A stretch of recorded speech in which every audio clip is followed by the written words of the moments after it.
Welcome to my latest case, Secret of the Scarlet Hand. To start playing, choose either Junior or Senior Detective. If you're new to adventure games or need some help, choose Tutorial. Dear Dad, greetings from the new Deputy Curator at Beech Hill Museum in Washington, D.C. I miss you, by the way. How's Africa? I sure hope this letter reaches you in Ouagadougou before you move on to Nairobi. So I got the internship. Your old friend Franklin Rose was awfully nice to submit my name to the rest of the members of the museum's board of directors. What an opportunity while I'm in between cases.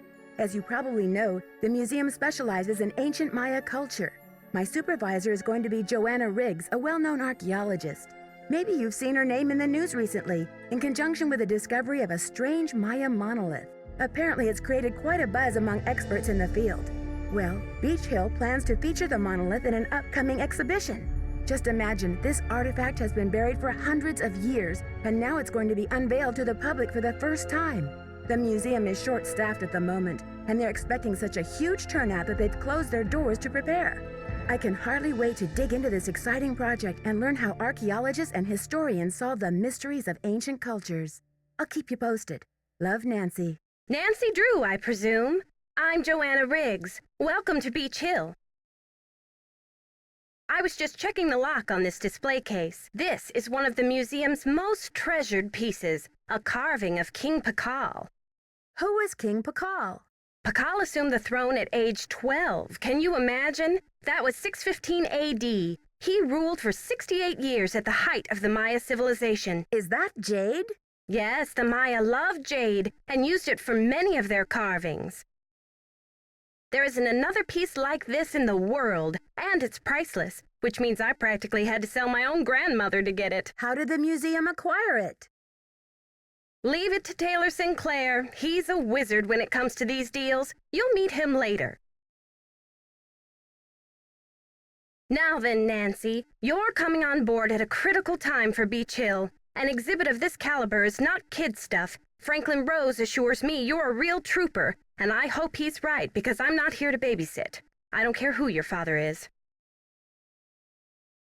I'm glad to be here. Please, tell me more about the exhibit. In addition to our permanent collection, we're borrowing rare pieces from museums and private collectors around the world. Soon we'll be sitting on the most fabulous collection of Maya artifacts ever assembled in one place.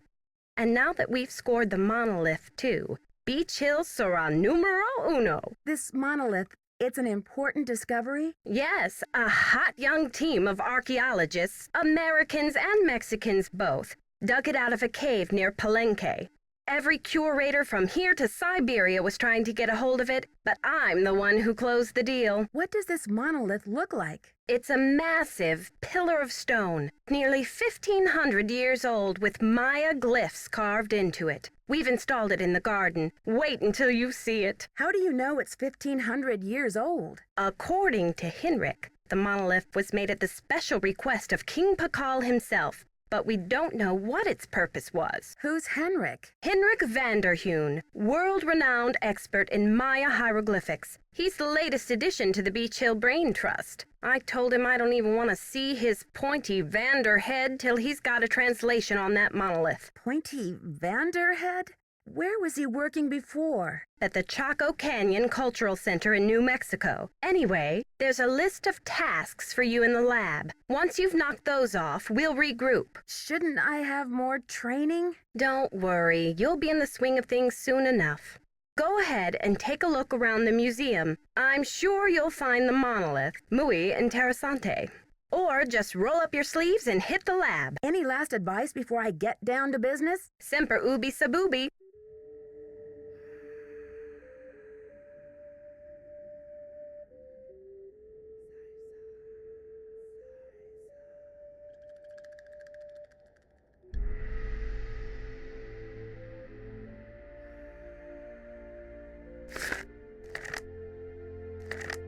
Topeka Commission for the Arts. How cultured.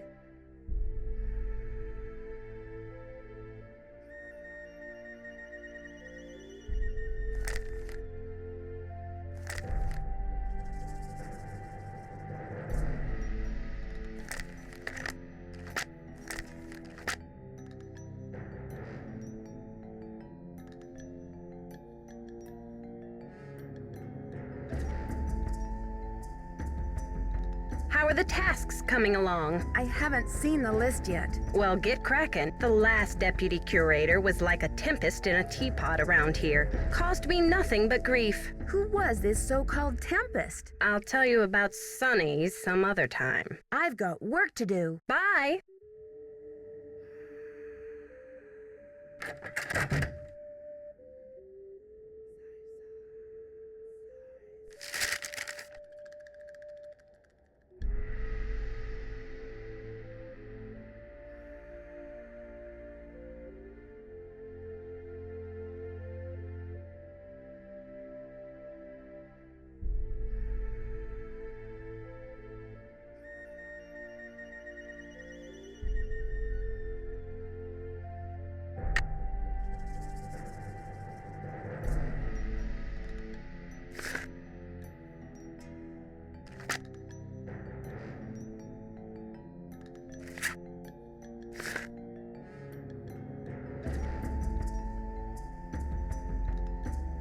The knob is missing.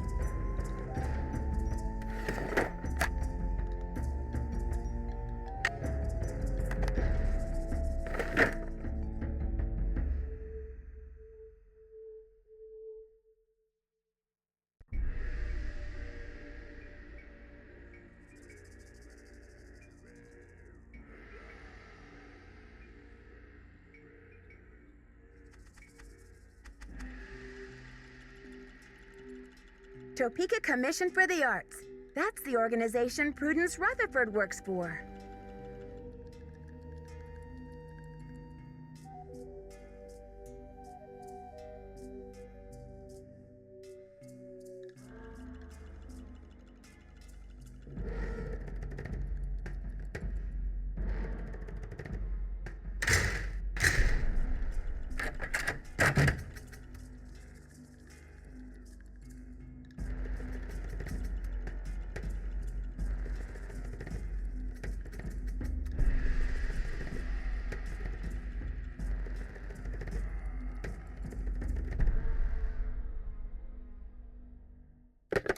You have no voicemail. Press...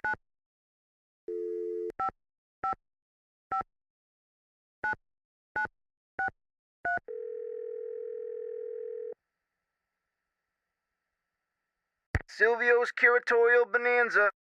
Are you still having a sale on packing supplies? That's right, 30% off on bubble wrap, foam peanuts, heavy-duty tape, medium and large boxes, sticky labels, and why supplies last, of course. Have you ordered from us before? Yes, I think so. We have an account number. Okay, good. That saves me a lot of paperwork. What's the account number? BH119K. BH119...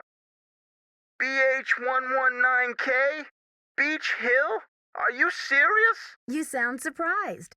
I guess you were expecting Sunny June? I was expecting Beech Hill to settle its accounts with me about 6 months ago. I've sent all 6 of the outstanding invoices to a collection agency.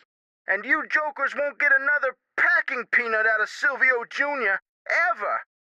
Do not call here again.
You must be Nancy, the new Deputy Curator.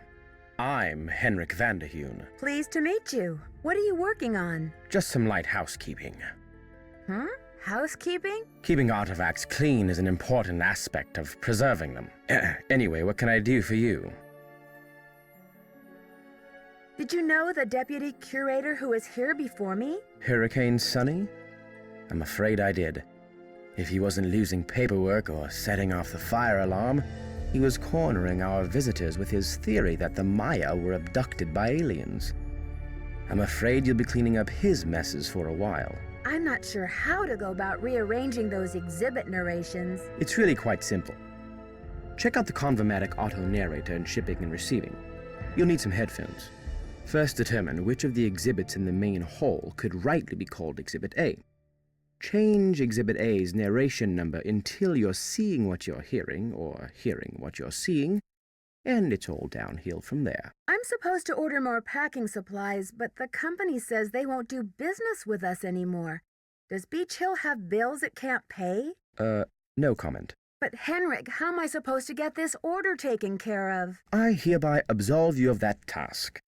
If Joanna wants things shipped, she can stuff them into garbage bags for all I care. I'm curious about your work. How do you go about translating a glyph anyway? It can be a complicated process, involving research, piecing lots of different elements together, and a healthy dose of guesswork. So there isn't a definitive dictionary of Maya glyphs where you can look things up? Oh, I'm afraid not. You see, glyphs are so intricate and full of subtleties that multiple meanings may be embedded in a single glyph. So 3 distinct-looking glyphs may all translate to mean sunshine, roughly, but with different nuances. There is so much we still don't know. Lucky for me, I guess, or I'd be out of a job. What is the SpectroX Archeo Analyzer for? It's used for identifying chemical compounds that are found on artifacts, traces of ink, blood, charcoal, and other substances. The beauty of the machine is that it can collect these traces without damaging the artifact in any way. But it cost us a fortune, so don't fiddle with it unless you get Joanna's permission. Joanna turned me loose without too many instructions. Do you have any advice for me? Well, as you've probably heard, the museum is closed in preparation for the exhibit, so you'll have free run of the place. Please explore. The sooner you get to know your way around, the better. Think of the lab as your home base, your center of communications. Anyone who wants to get in touch with you will leave a note or a voicemail here, so check in often. I'm very busy with my work, so you're going to have to be pretty independent, but I suspect you wouldn't have it any other way. See you around, Henrik. I suspect you will. You will. It looks like some pieces are missing.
How may I help you?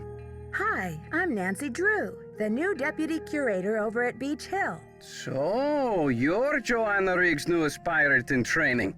How does it feel to join the ranks with the modern-day conquistadors? I beg your pardon, but how does a Deputy Curator become a pirate in your book? You had better brush up on your history, young lady. When the Spanish explorers invaded Mexico, they became known as the conquistadors, or conquerors. They robbed the indigenous peoples of their wealth, not just their gold, but their artwork, their sacred objects. Anything they did not steal, they burned to the ground. Alejandro, I understand that many crimes were committed in the name of exploration, but that was hundreds of years ago. What does this have to do with Beech Hill? There is more. In the 19th century, archaeologists discovered the ruins of ancient civilizations predating even the Aztecs.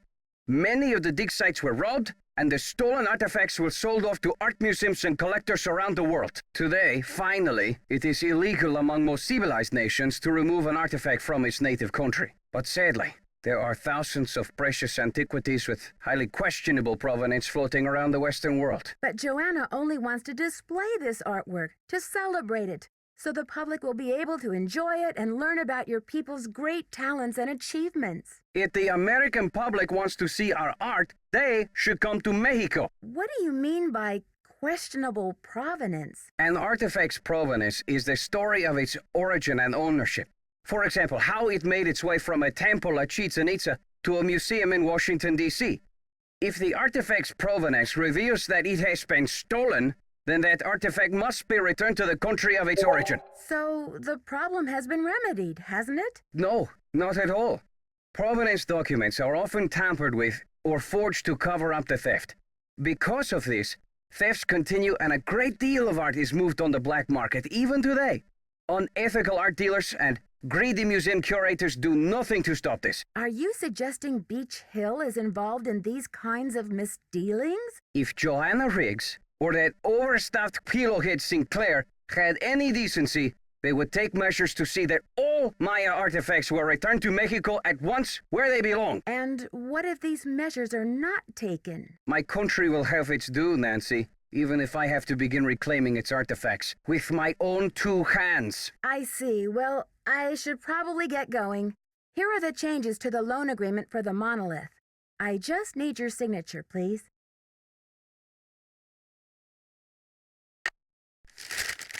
Thank you. I have some business with Joanna at the museum later, so I will return the contract to her then, after I have looked it over. Are you sure? I don't mind waiting. You may consider your mission accomplished. Well, okay then. Goodbye.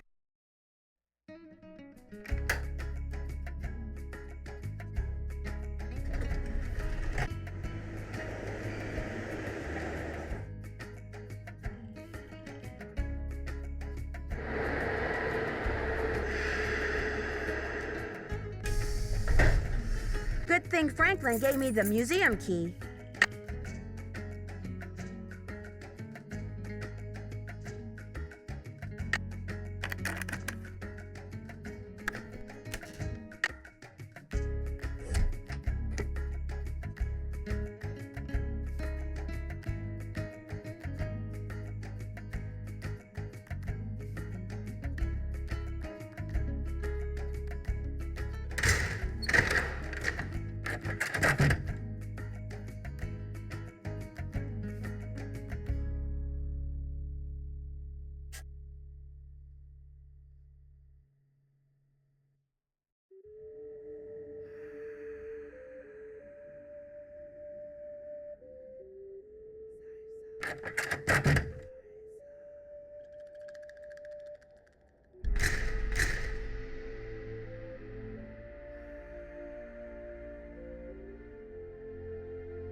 Just one more tile.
Nancy Drew, or should I say, Detective Drew. I'm Sinclair. Hi there.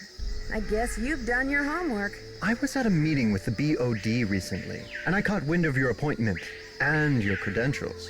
Very impressive, if I do say so myself. Well, I'm not on a case right now, that's for sure. I'm the new Deputy Curator, remember? So, how's this for a specimen? Ever seen $1 million worth of rock before? Do diamonds count? Ouch. Well, they did say you were sharp. Seriously, though, thank goodness you're here. I'm afraid the museum may be in terrible jeopardy. What kind of jeopardy? Joanna told me to butt out, but I'm so fond of Beech Hill, I just hate to see it fall prey to scoundrels. Joanna told you to butt out? Of what? It's a sensitive subject. Meet me in my office later and I'll explain everything then. You've got me worried. Can't we talk now? Just meet me later. 707 Bing Cherry Boulevard. I've got to go. Enjoy your first day at Beech Hill!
There, now I can start putting this together.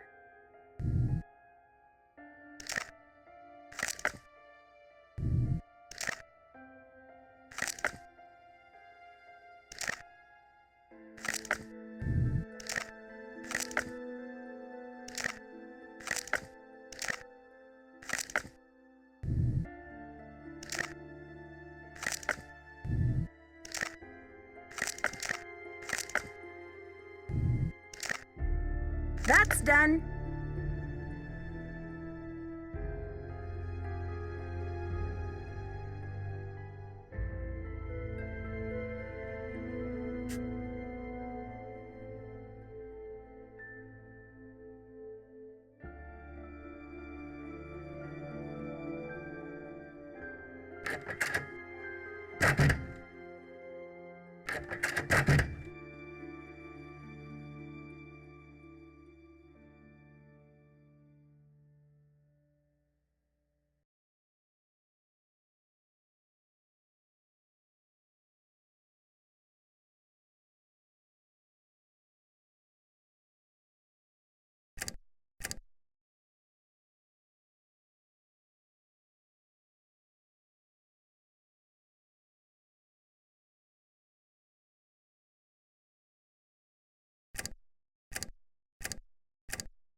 There, that looks like it's in order.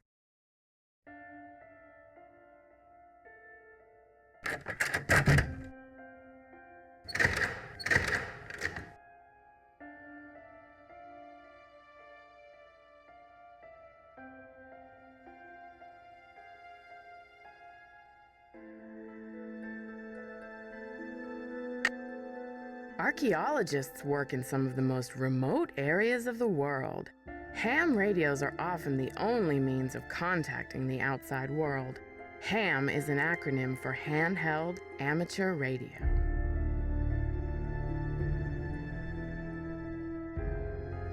Although the geographic range of Maya cities is well known, it is difficult to determine the range of Maya influence. Some experts believe the Maya may have traveled as far south as the Amazon and as far north as North America.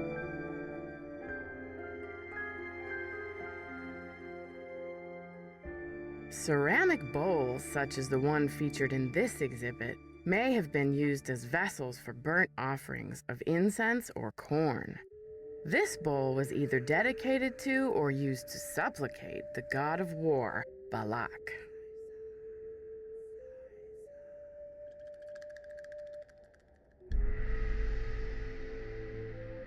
The Maya were pantheistic, believing in many gods who ruled over different aspects of Maya life.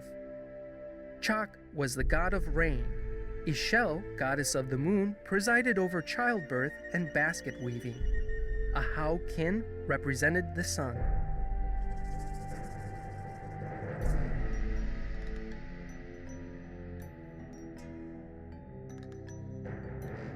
Lady Zak Cook ruled Palenque before her son ascended the throne in 615 CE.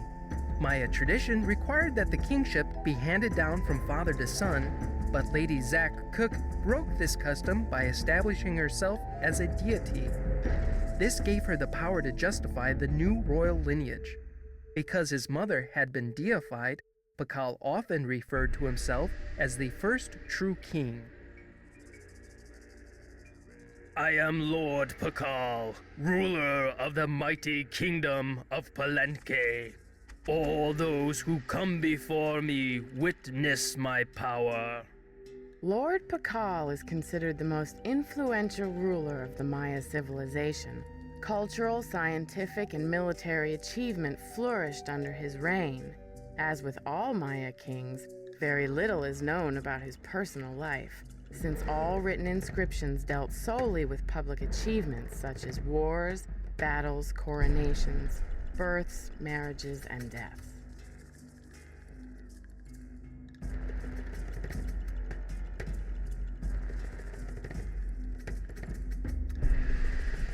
Maya scribes recorded the official history of the kings and queens, but very little is known about daily life in the Maya world. Although there are thousands of inscriptions found on artifacts and architecture, there are only a handful of Maya books in existence today. The Maya used different methods to represent numbers. Here is an example of the numbers from 0 to 19, from top left to bottom right. Notice how some numbers are represented with bars and dots, and some are represented with pictures.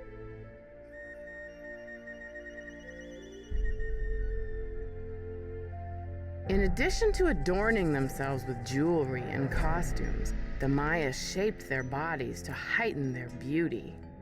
Beads were dangled in front of infants' faces to encourage crossed eyes, a trait considered attractive to the Maya. The Maya ball game was a religious activity as well as a spectator sport. Players would propel a rubber ball through a small stone hoop using their thighs, hips, and forearms. It is believed that the players were often sacrificed after a game.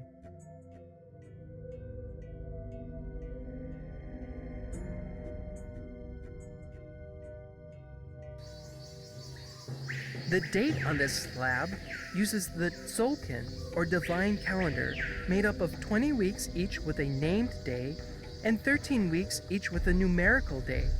The two types of weeks progress independently of each other.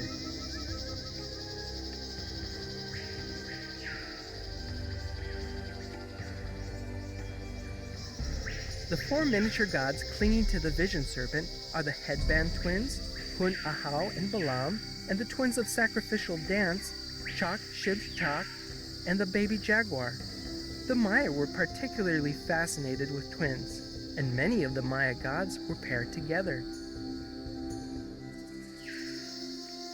The Maya kings were often in a protracted state of war with local kahals. Here, Bird Jaguar stands to the right as a captured lord kneels at his feet. The kahal holds a broken umbrella, a gesture typical of a supplicating captive.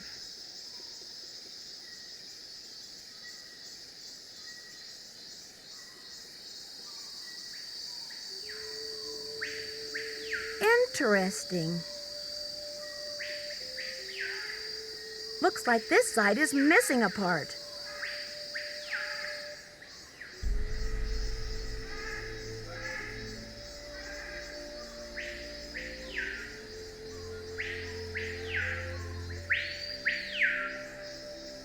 Strange, supernatural creatures, sometimes called monsters, played an important role in Maya mythology. These monsters were often associated with the earth, caves, or mountains. The bicephalic monster, sometimes called the celestial or cosmic monster, may have represented the sunrise or a long journey.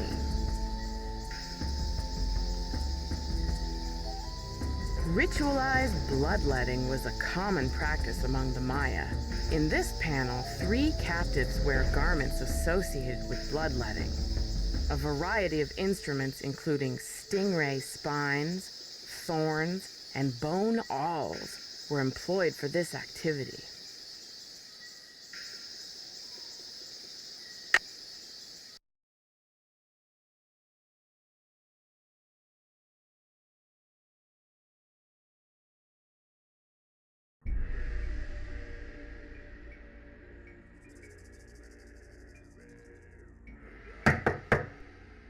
It's locked.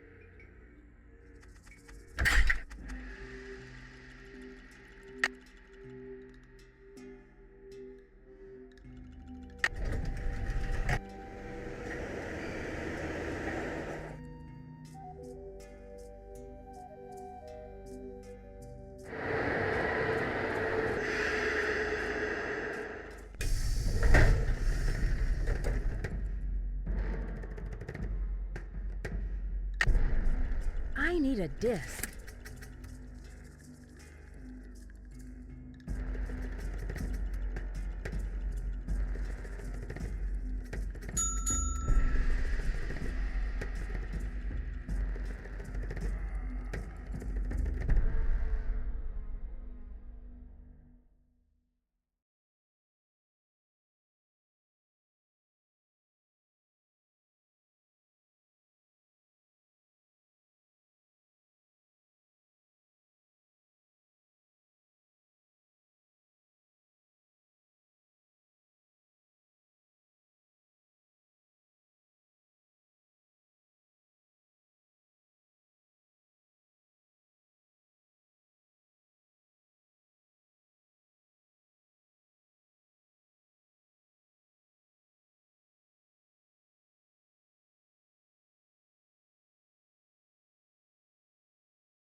It's about time. Oh, my fears are like maggots infesting my poor old carcass.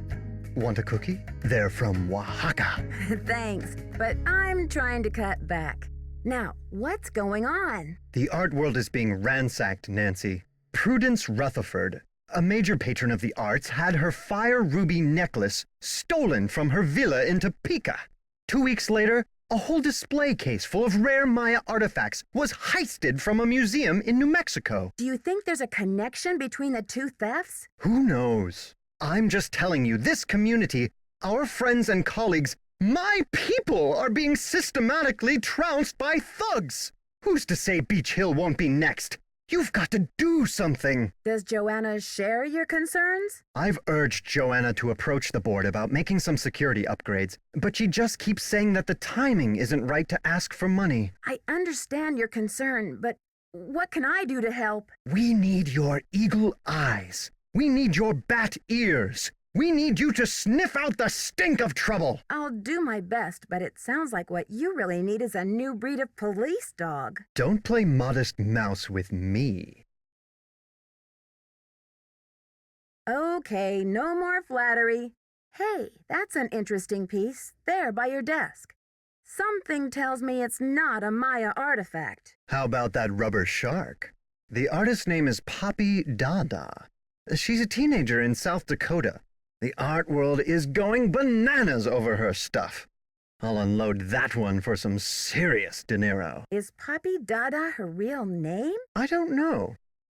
Joanna says you performed an act of wizardry in helping Beech Hill acquire the Pakal carving. Getting those provenance docs together was a pig and a half. Oh, they're on the up and up, I assure you. But to have been at the height of my career back before the crackdown, those were the days. A pig and a half? Maybe sometime I'll tell you a sad story I call How Mexico Lost Its Sense of Humor. Not today, though, Nancy. Alejandro says you're unethical, a modern-day conquistador, that you're robbing Mexico of its cultural history. And I say Alejandro is the real bully of the playground, a lunch money extortionist who loves nothing more than to see the other boys and girls go hungry. When you sell a piece of art, what kind of commission do you get? Standard, 10%. It's no king's ransom, unless of course you sell something for $1 million. Too bad I'm not allowed to put that monolith on the market, huh? I'd better get going. Thanks for stopping by.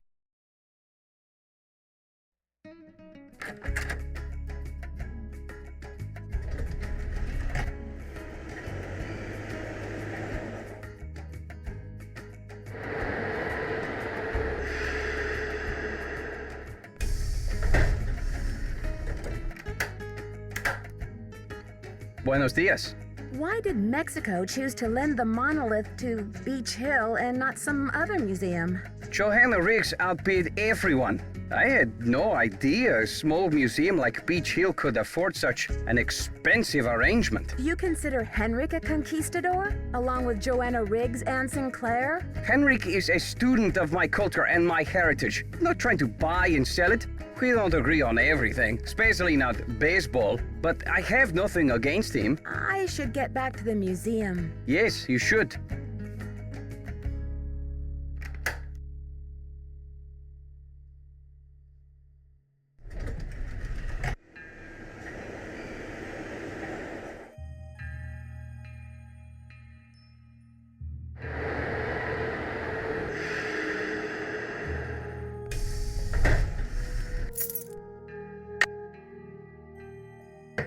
Come in. How are the tasks coming along? Why did you become a museum curator? I became a curator because I want to help make artifacts available to as many people as possible. That's all that matters, isn't it? Unless you're Alejandro Del Rio. Can you explain how you want me to reorder that Maya numbering exhibit? Check with Henrik on that. When did Henrik come on board? I got an email from him one day saying he heard the news about Beech Hill getting the monolith. He said he'd drop everything to come here and translate those glyphs. He was even willing to take a pay cut. What could I say except giddy up, you're hired?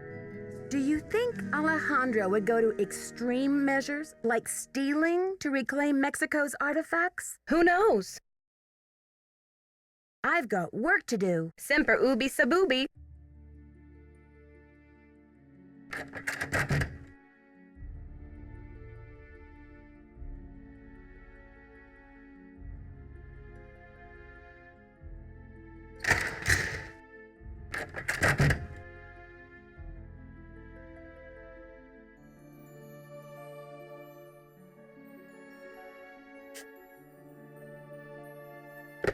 You have no voicemail.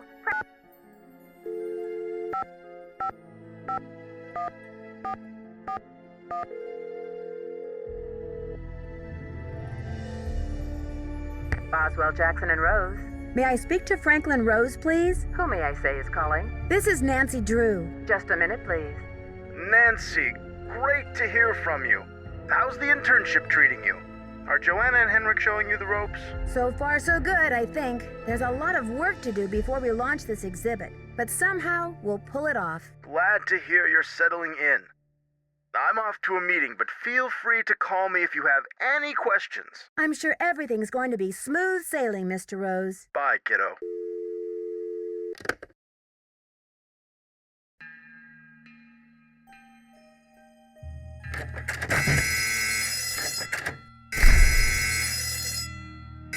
Beech Hill's been hit. Sit tight, Nancy. The police are on their way.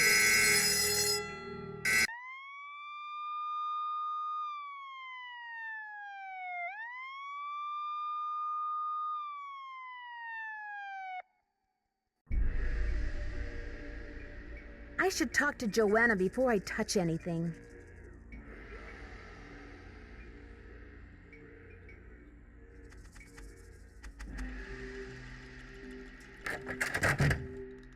Someone has cooked up my worst nightmare and served it to me on a plate. I'm sorry about the theft, Joanna. It must be a terrible loss for the museum. That's the understatement of the year.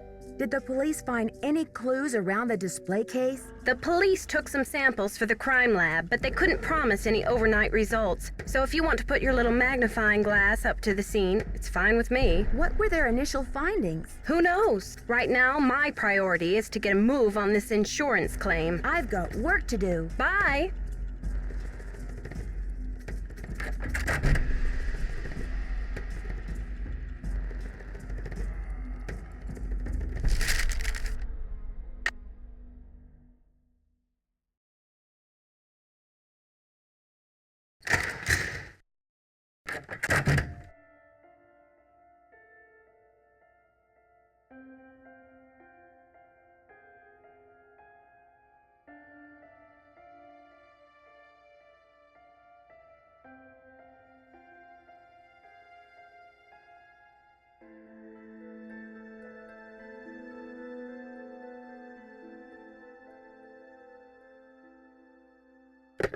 You have voicemail. Press. Nancy, hi. It's Franklin Rose. I'm calling because it's just... This theft is very bad news for the museum. You can't imagine the limb we went out on to acquire that Pakal carving. It's been one of the museum's main attractions. I don't want to take you away from your internship, but if you can do a little investigating, well, I think I speak for the whole board when I say we'd be very grateful. Give me a call when you have a chance. And Nancy, thanks. To replay messages, press 0.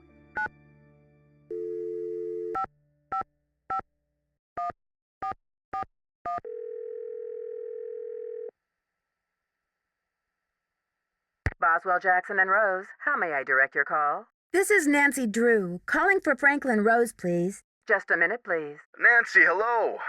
Do you have any news? Not really, but something tells me this case is going to get complicated. Oh, Nancy, you zero in on a case like a heat-seeking missile, don't you? I feel so much better knowing you're going to follow up on every lead. I'll help in any way I can. Thanks, Mr. Rose. That's what I'm here for.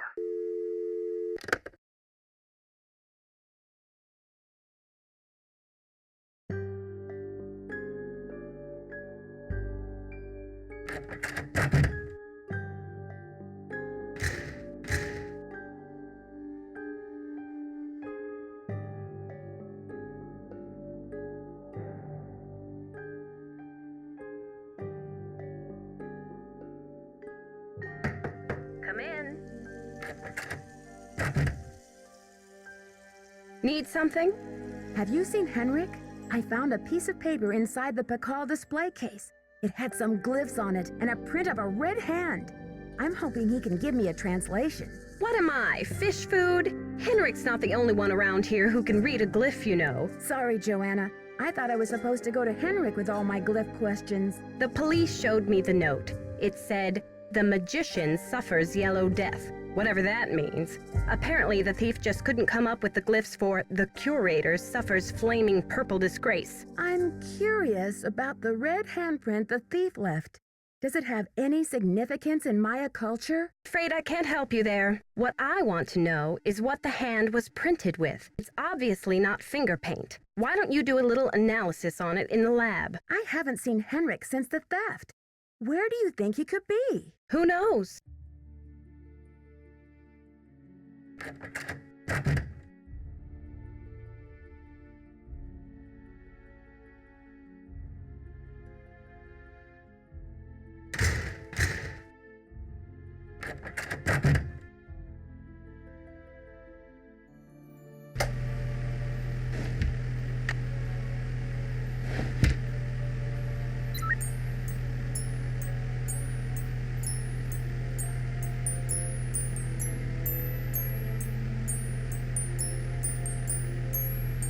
Okay, I've got a graph of the chemical used for the handprint.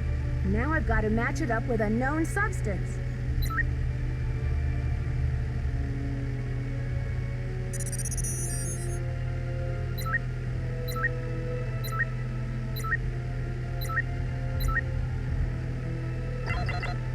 That's it!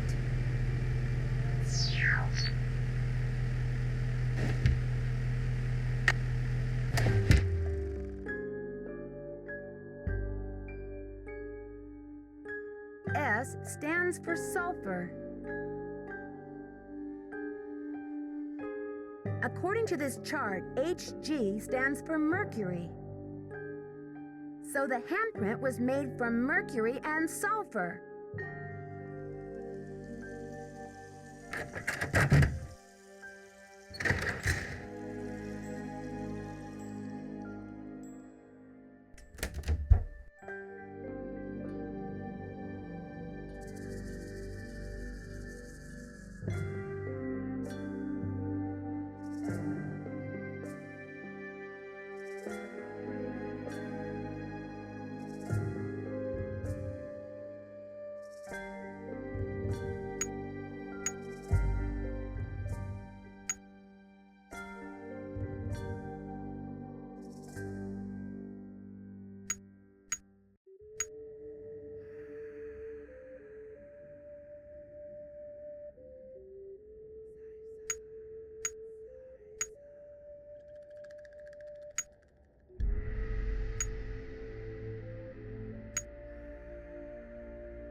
That looks right.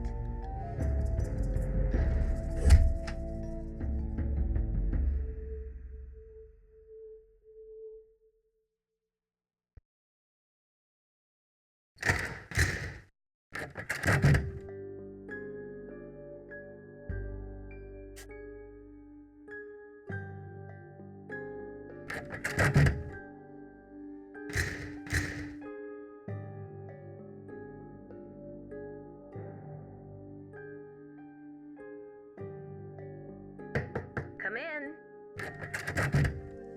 Need something? I did the chemical analysis you suggested. That red hand was printed with a compound containing mercury and sulfur. Does that mean anything to you? Sure, cinnabar. The Maya would rub it into their most important carvings to add definition to the artist's lines. Where would a person get a supply of cinnabar? We use cinnabar here at the museum the same way the Maya did, to keep things as authentic as possible. Henrik orders those kinds of supplies, but we've been out of stock for quite a while. The last I heard, there was some kind of holdup with the distributor. I've got work to do. See you around.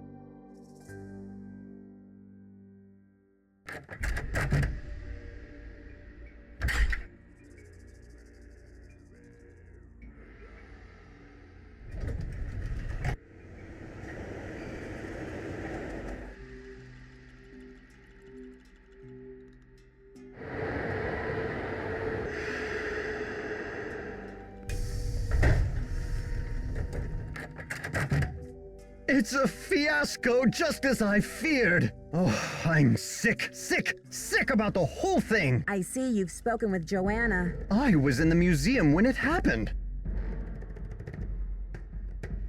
Have you spoken to the police? I told them everything I know. I mean, I coughed up my brains right there on the table. So, do you think this is linked to the thefts in Topeka and New Mexico? That awful red hand was left on Prudence Rutherford's jewelry box in Topeka, and on the display case in the museum in New Mexico. What's the chance they're not connected? Do you know Prudence Rutherford personally? Oh, we saw each other at functions now and then. Poor Prudence. She adored that necklace. What's the name of the museum in New Mexico? The Chaco Canyon Cultural Center. They had a beautiful collection up there, worth a bundle, too. I appraised some pieces for them a few years back. Why do you think the thief is leaving this red handprint? To be a gruesome scoundrel? The Pakal thief's glyph message translates to, "The magician suffers yellow death." What in the world do you think that means? You've got me there. I'd better get going. Bye now.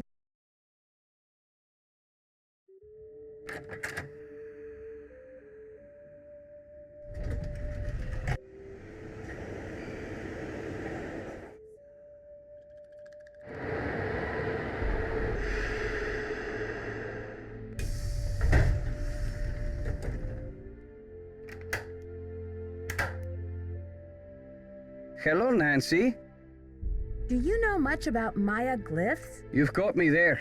I know Spanish, English, Portuguese, several indigenous languages, including Quiche and Nahuatl, but I have yet to learn the language of glyphs. Have you heard? The Pakal carving was stolen from the museum. Well, I heard the alarms going off, but it wasn't until Henry called me that I heard the news. You don't sound very concerned about all of this. I was running late. I just figured somebody tripped a wire and I kept going. Whew. I'll need to alert the police so they can ask you some questions. I have diplomatic immunity, so I do not have to answer any questions. But I will, because I have nothing to hide. Don't you care about the disappearance of such a rare Maya artifact? That artifact was lost to me as soon as it left Mexican soil. So my friend Pakal goes underground for a while until he is sold again. Suddenly, he turns up in Amsterdam or Hong Kong. Unless he is rightfully repatriated to Mexico, what's the difference? I should get back to the museum. Yes, you should.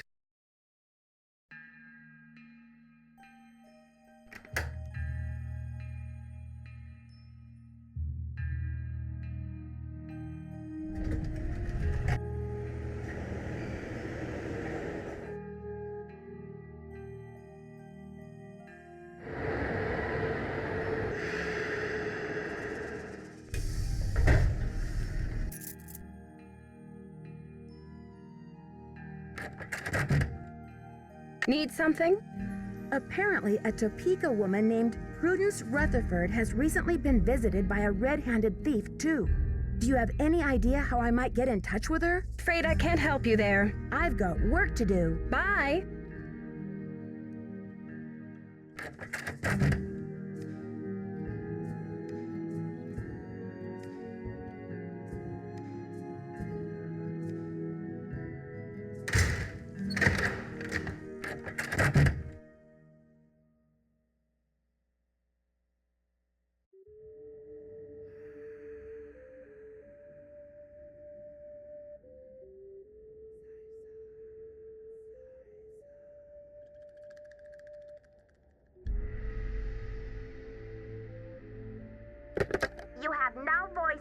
mail.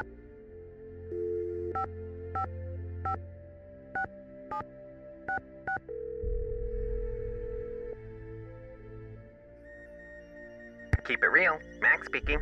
Hi, I'm the new Deputy Curator over at Beech Hill Museum. I wonder if you could answer a couple of questions for me about our ordering history. Well, hello there, Beech Hill. Hey, you're not Sunny June. Whatever happened to that guy? I suppose he caught a ride on a flying saucer, huh? What a riot. I'm sorry. Anyway, you don't need to reorder, do you? Unless you ate last week's shipment for breakfast, that is. Do you know who placed that order? The initials on the order are JR. You're sure it was last week? Oh, that's what it says here. Was the package shipped to the museum? Oh? Oops, I guess we didn't ship it at all. It looks like the package was picked up here at the warehouse. So there hasn't been a hold-up at the distributor or anything like that? Hold up. Oh, I don't know where you heard that.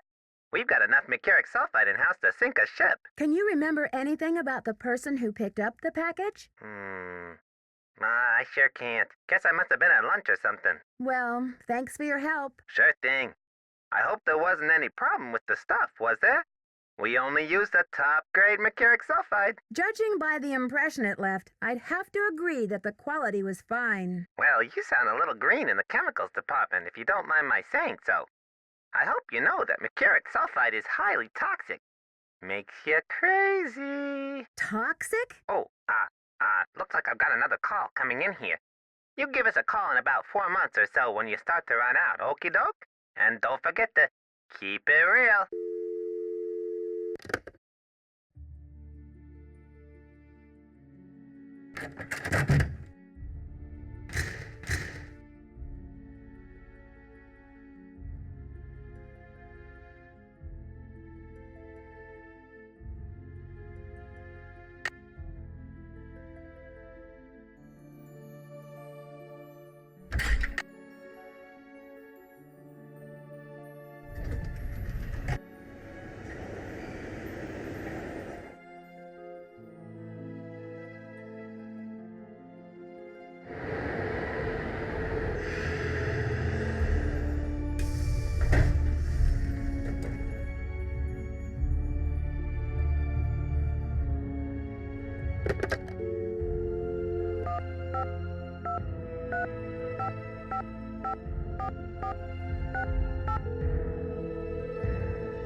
Hello? Hey, Bess, it's me, Nancy. What's new? It's pouring rain.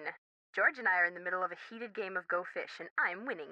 Don't believe a word she says, Nancy. Last hand, I made mincemeat out of her. Anyway, we don't want to make you homesick.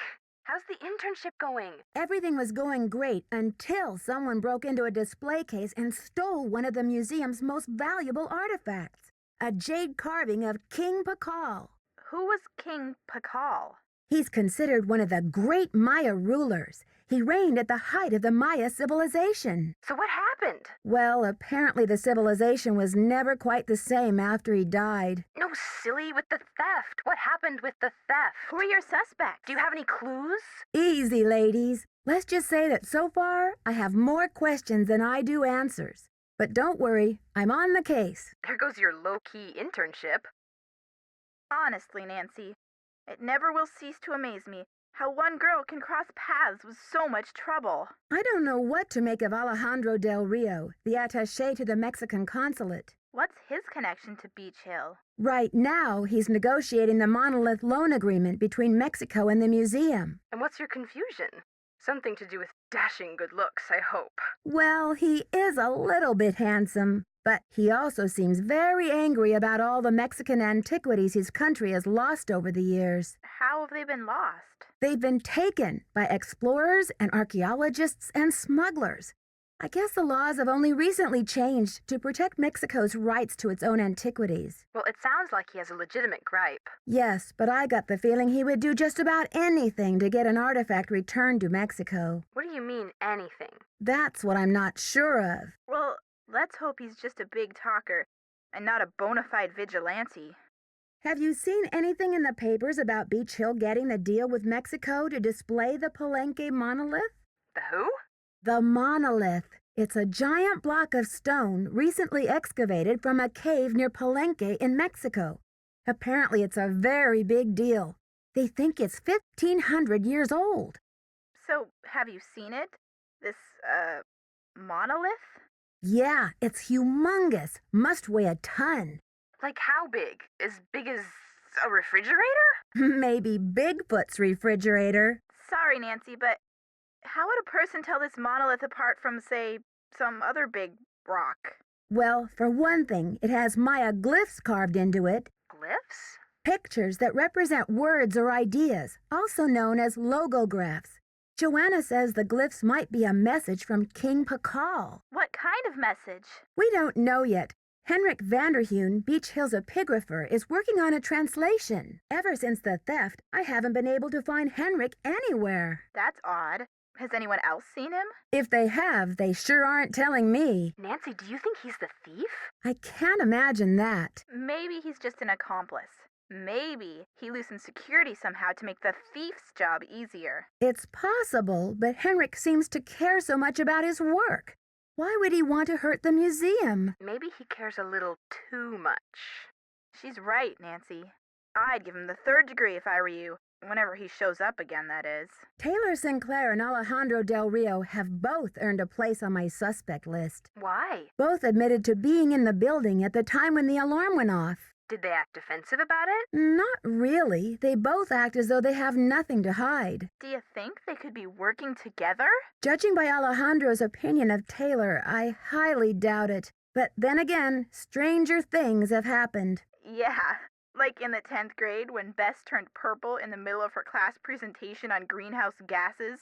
George, would you kindly put a sock in it? Somehow, Joanna has gotten the museum into some financial hot water. How'd she do that? Yeah, and how hot's the water? It's all very vague. I want to give her the benefit of the doubt. I mean, maybe she just overextended the budget a little in her effort to acquire the best artifacts for the museum, but even if her intentions were good... She may be feeling a little desperate to make some money back quickly. Desperate enough to steal the Pakal carving, sell it on the black market, and collect the insurance on it too? I know she loves the museum. Who knows what she'd do if she were afraid of losing her job? She's a suspect. Definitely a suspect. Why would the thief keep leaving that awful red handprint at every crime scene? Talk about a creepy trademark. Oh, I'm just glad I haven't seen it. With my sensitive psyche, that type of thing is like a 10-year warranty for nightmares. Does it have any meaning in Maya culture? Not that I know of. Well, somebody ought to know. You're surrounded by experts in Maya culture, for gosh sakes. But maybe it doesn't mean anything at all. Maybe the thief just thinks it's glamorous. Sure. I mean, who really wants anonymity after all? Thieves have to have style. Something to set them apart, right? It's not just any old villain that gets a book deal these days. I'll talk to you later, ladies. We'll be waiting for an update. Bye, Nancy.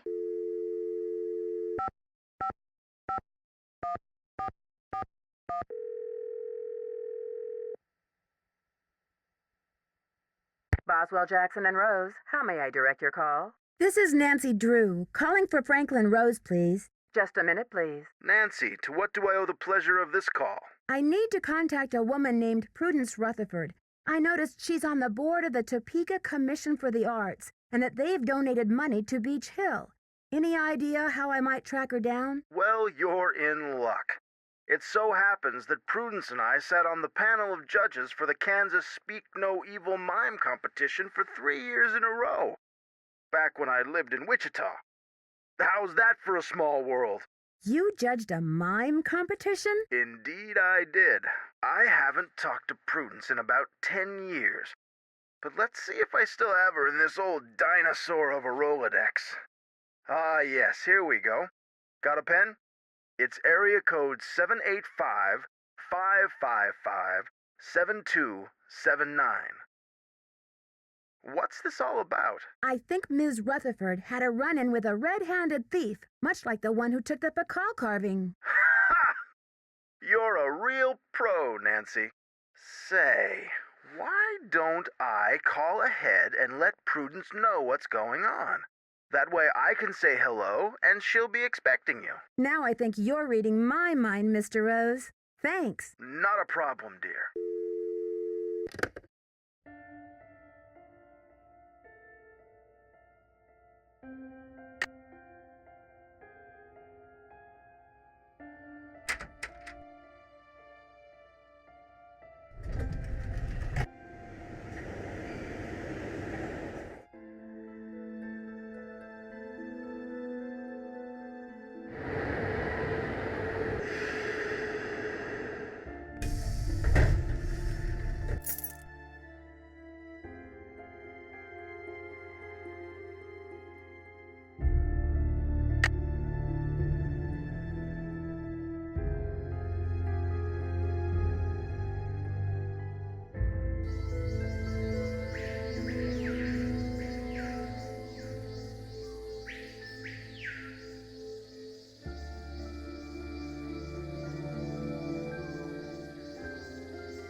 Henrik! Henrik!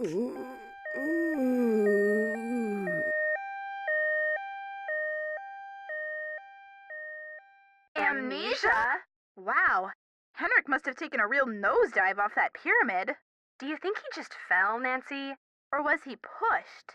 Sounds like you need to find out about hospital visiting hours. Yeah, but you'd better get the lowdown from Joanna first. George is right. She is your supervisor, after all.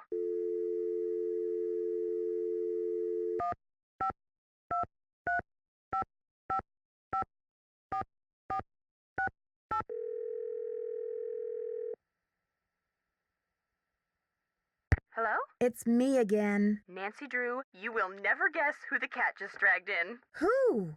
Frank and Joe Hardy. You're kidding. I haven't talked to those two in months. Let me tell you, they're as cute as ever.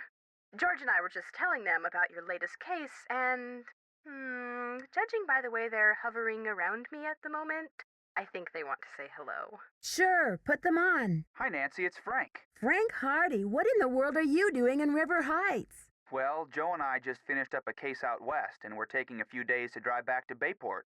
So we stopped in River Heights to say hello to our favorite girls. Well, that's awfully sweet of you. We should have known you'd be out there chasing trouble. Joe, is that you? The one and only. How's it going, Nancy? Oh, just knee-deep in another case. You know the feeling. Do we ever? There's one around every corner, isn't there? You can say that again. There's one around every corner, isn't there? All right, Joe. Cheeky as ever, I see. It's the secret of my irresistible charm. Oh, brother. Listen, Nancy, we're taking off again tomorrow, but if you want to talk shop about this case, why don't you give us a call on the car phone? The number is 973-555-3393. Sounds great. I'll do that. Go get him, Nancy. Good luck.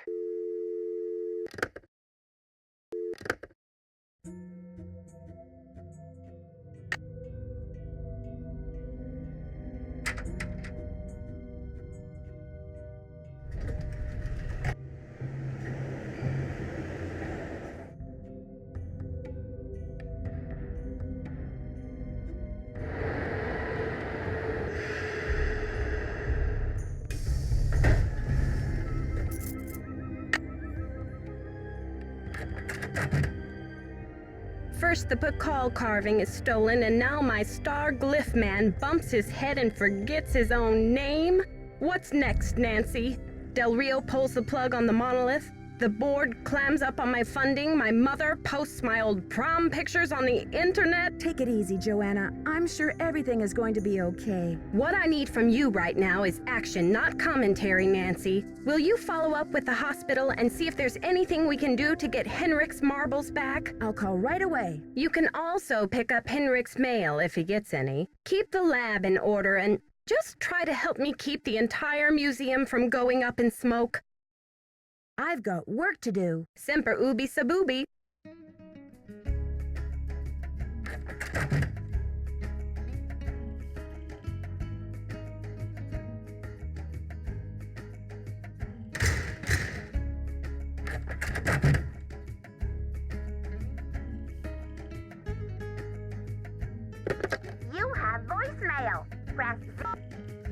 This message is for Nancy Drew. Hi, Nancy. This is Nurse Bluefoot calling from Eleanor Roosevelt Memorial Hospital in regards to Henrik Vanderheun. I believe you're a colleague of his? Since Mr. Vanderheun was admitted, he has repeated your name several times in states of semi-consciousness.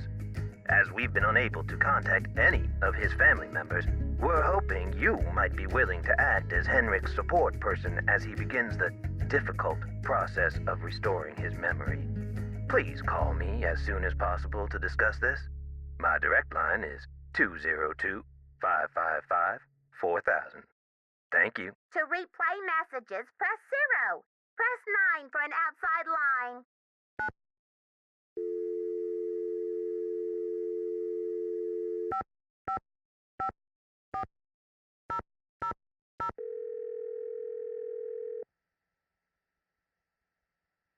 This is Nurse Bluefoot. Nurse Bluefoot, this is Nancy Drew. You left me a message regarding Henrik Vanderheun. How is he? Nancy Drew? Oh, thank goodness. Oh, I'm so relieved. We've been unable to locate any family members, and we do like amnesia patients to have at least one personal support person when they begin reality orientation. What's reality orientation? Well, reality orientation is a kind of treatment that helps a patient get reacquainted with the facts and circumstances of his or her life. Henrik has not actually lost his memory. It's just that his brain is injured in such a way that he can't access the place where the memories are stored. So, how does he regain access to the storage place? Well, first, we do repetitive memory exercises to help Henrik relearn the basic facts, like his name and address, the name of his parakeet, if he has one, the date, and so on. Second, we try to stimulate Henrik's sensory memories in order to help trigger or find the way back to his cognitive memories. What are sensory memories? A sensory memory is like it sounds, something that is familiar, that you recognize by sight or touch, smell or sound or... Oh, what is that last one? Oh yes, taste. A cognitive memory is something that you know or remember intellectually. For example, how do you know the name of this planet? Somewhere along the way you learn that it's called Earth, and you just remember. But say you bump your head and forget the name of this planet. You don't know where in the solar system you're floating. That would be most unfortunate. Exactly. But then I show you a picture of our marvelous blue and green globe. Suddenly you remember. That glorious sight is Earth. I live on the planet Earth. This is how a sensory memory can trigger a cognitive or intellectual one. What if the patient doesn't remember right away? You can't help Henrik remember his childhood, but you can probably help him remember his work. And who knows where that will take him. All roads lead to Rome, as they say. One great tool is the Reality Orientation Board. This is a place to post information and pictures for the patient to look at over a period of time. You may want to bring in images or photos to place on the board. Things from the museum, perhaps. I see. Well, I'll be happy to help in any way I can. When are visiting hours? Visiting hours are 10 to 4 every day, if the patient is not engaged in treatment and if he seems stable. Great. Is there anything else? Just remember, Henrik's brain has been knocked around like a peanut in its shell. He may have attention difficulties, headaches, anxiety. Sometimes he may seem giddy, too. We need to keep these conditions in check. Don't push him too hard, or he may have some kind of meltdown. Thanks for the warning, Nurse Bluefoot. Be well.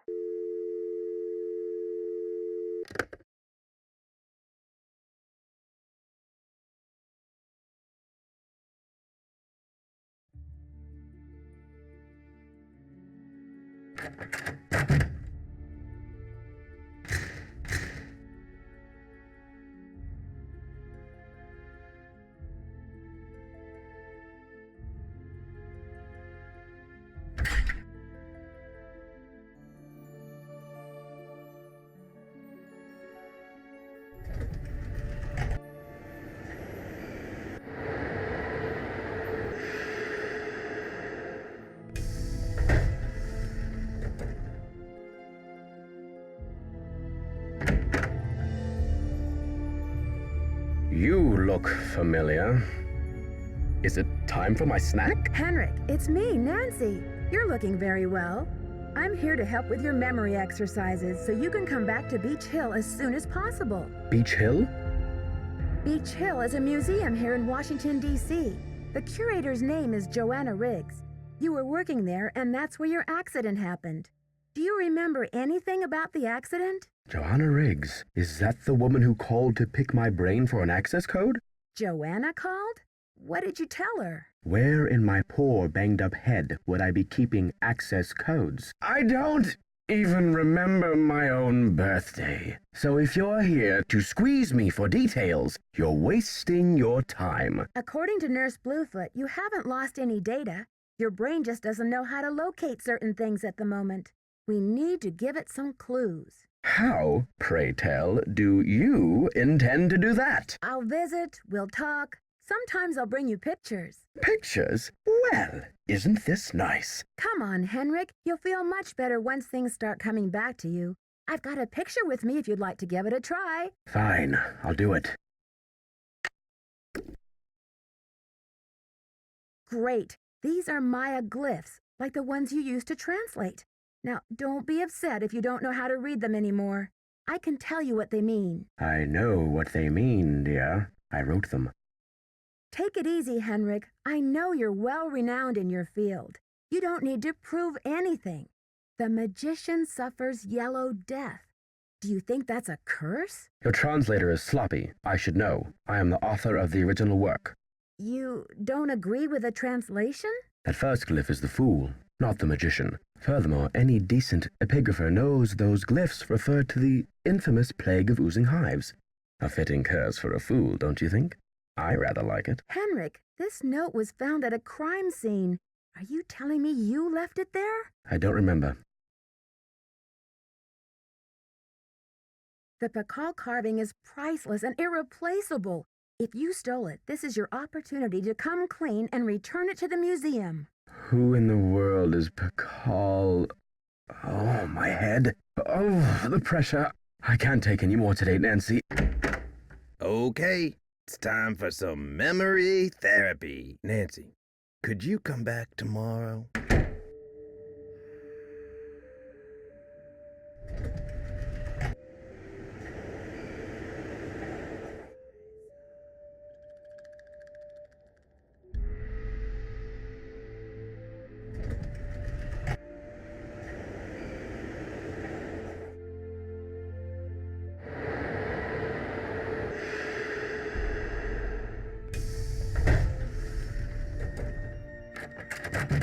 Any news?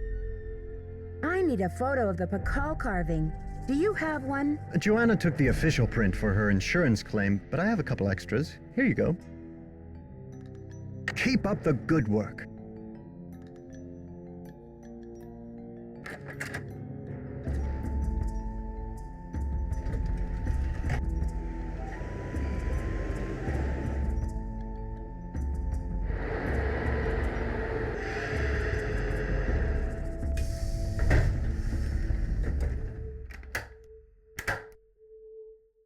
Buenos dias. Have you heard? Henrik Vanderheun fell off the pyramid at the museum. He's in the hospital with a mysterious head injury. That is terrible news. I hope it's not too serious. Do you know what cinnabar is? The red powder that the Maya used? Sure, I know it. They use it at Beech Hill too, do they not? Cinnabar was used to make the red handprint that was left at the scene of the Pakal theft. What is your point? I think Joanna may have been less than truthful with me. Have you called the police? I don't want to jump to conclusions. Of course. Sister Joanna couldn't possibly be a thief now, could she? I should get back to the museum. Goodbye.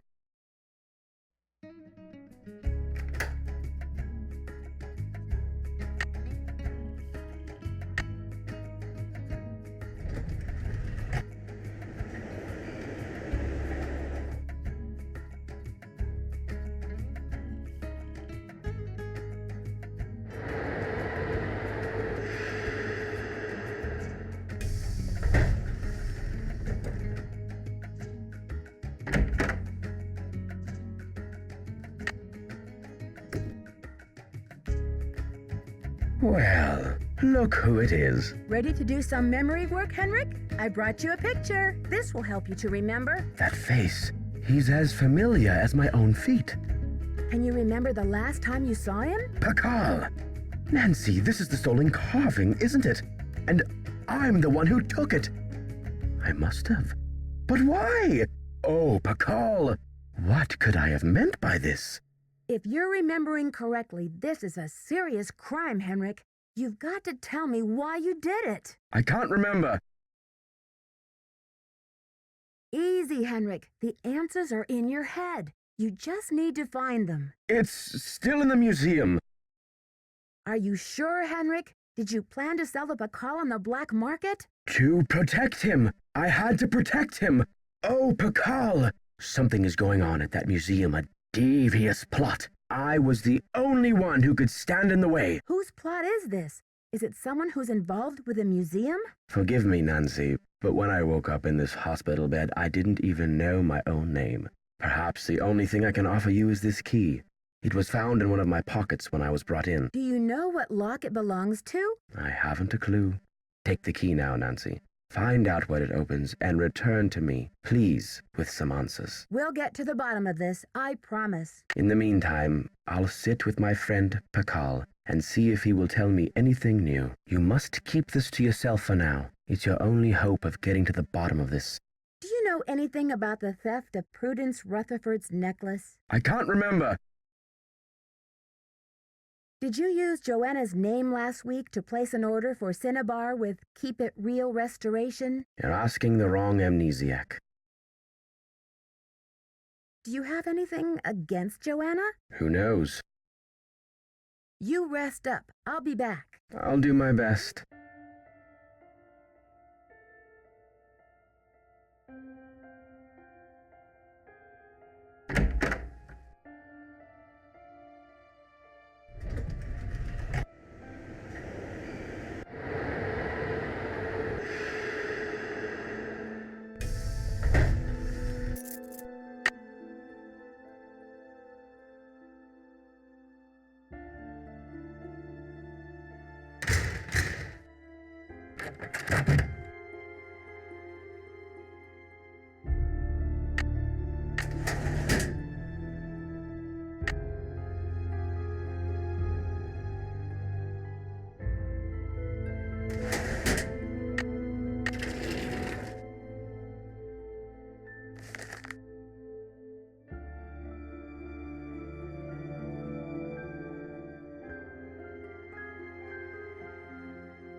Looks like I need to find someone who speaks Nahuatl.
You have voicemail. Nancy, it's Joanna. The police are done giving me the 3rd degree, but now the board has suspended me. To make a long story short, I'm forbidden to set foot in the museum. Could you please call Franklin Rose and try to reason with him? If we don't get a move on, this exhibit is going straight down the tubes. To replay messages, press 0. Press 9.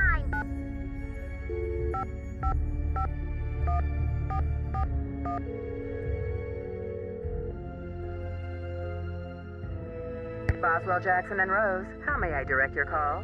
This is Nancy Drew, calling for Franklin Rose, please. Just a minute, please. Nancy, you must be psychic. I was just getting ready to call you myself. Oh, really? Why? I feel I should apologize for the situation that's going on at the museum, dear. I really did think we were setting you up with a nice little internship, a breather from your casework, but instead it looks like we've fed you to the lions.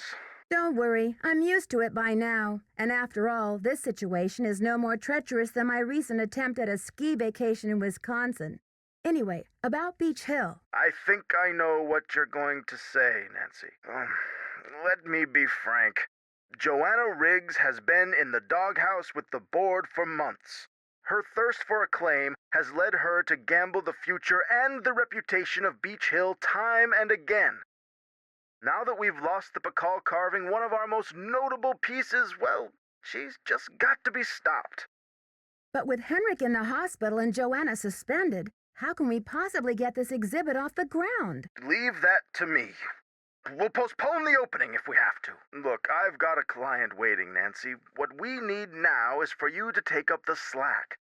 I've spoken to the rest of the board, and we've agreed that the best thing is to put you in charge.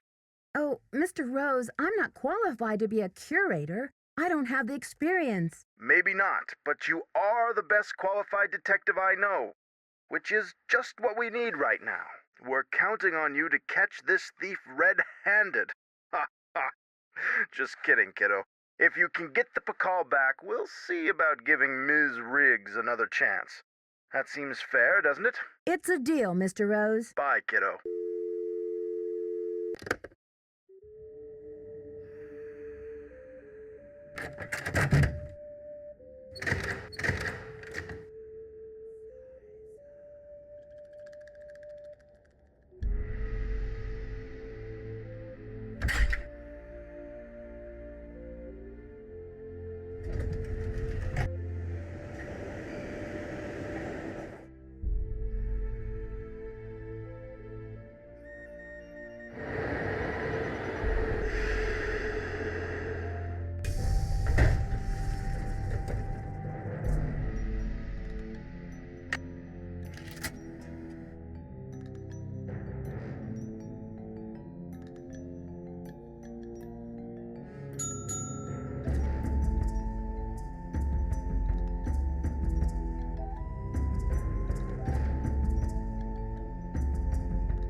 Chaco Canyon Cultural Center. Hi, I'm hoping to speak to someone about the theft that happened there recently. Are you the press? No, I'm a detective investigating a similar crime in Washington, D.C. This is Sheila Schultz, the director. What would you like to know? My name is Nancy Drew. I'm calling from the Beech Hill Museum in Washington, D.C. I understand you had some rare Maya artifacts stolen recently. That's right. It's a terrible loss, and the police here have no leads. Beech Hill was robbed, too. We lost one of our prized jade carvings. I'm very sorry to hear that. I'm wondering if the robberies are connected. Do you mind if I ask you a few questions about the incident at Chaco Canyon? Fire away. I heard the thief left a red handprint at the scene of the crime. Is that true? Yes. It was very gruesome. It looked like blood, but according to the police analysis, the print was made with a mercuric sulfide paste. Do you know of any symbolic meaning attached to a red hand? Don't walk, don't go there, talk to the hand, as my 15-year-old would say? Really, I haven't the slightest idea. What types of artifacts did the thief get away with? Only the center's most prized pieces. The case contained 5 pre-Columbian artifacts that were excavated right from this area. Do you have a list of the stolen pieces? I know those pieces like the back of my hand. There were 3 pottery pieces, a small stone figurine with a snake head, and an ornamental jade carving. I'm interested in the jade carving. What did it look like? It was highly unusual. There was a glyph on it that no one could translate. Until we hired Henrik Vanderheun, that is. His opinion was that it's Mayan in origin, and that it may have been a place-name glyph for this area. As you can imagine, we regarded it as something of a regional treasure. Do you know that Henrik Vanderheun works for Beech Hill now? Yes, I know. His departure was a great loss for us. Why didn't you mention the connection when I told you I was from Beech Hill? I guess it didn't seem important. Was Henrik still working at Chaco Canyon when the theft occurred? No. It happened just a few days after he left. I remember because after the police left, the staff and I were so depressed, we went into the lounge and pigged out on the rest of Henrik's farewell cake. Was Henrik on good terms with Chaco Canyon when he left? Well, it was awfully abrupt. As soon as he heard about that monolith, boom, he was gone. For some reason, he just had to go study it. We weren't exactly happy about it, but it's not like quitting is against the law. Do you recall having some appraisal work done by an art dealer by the name of Taylor Sinclair? How could I forget? He went on and on about the impossibly rare artifacts he could get for us. I said, "Are you an art dealer or a smuggler?" But he assured me that the provenance documents would all be in order. Still, I never did any further business with him. He just seemed slippery. Could you send me a photo of that jade carving so I can take a look at the glyph? I'm afraid I sent our only print off to the insurance company. They said they'd return it, but who knows when our claim will be processed. I'm sorry. Thanks a million, Sheila. Feel free to call if you have any more questions.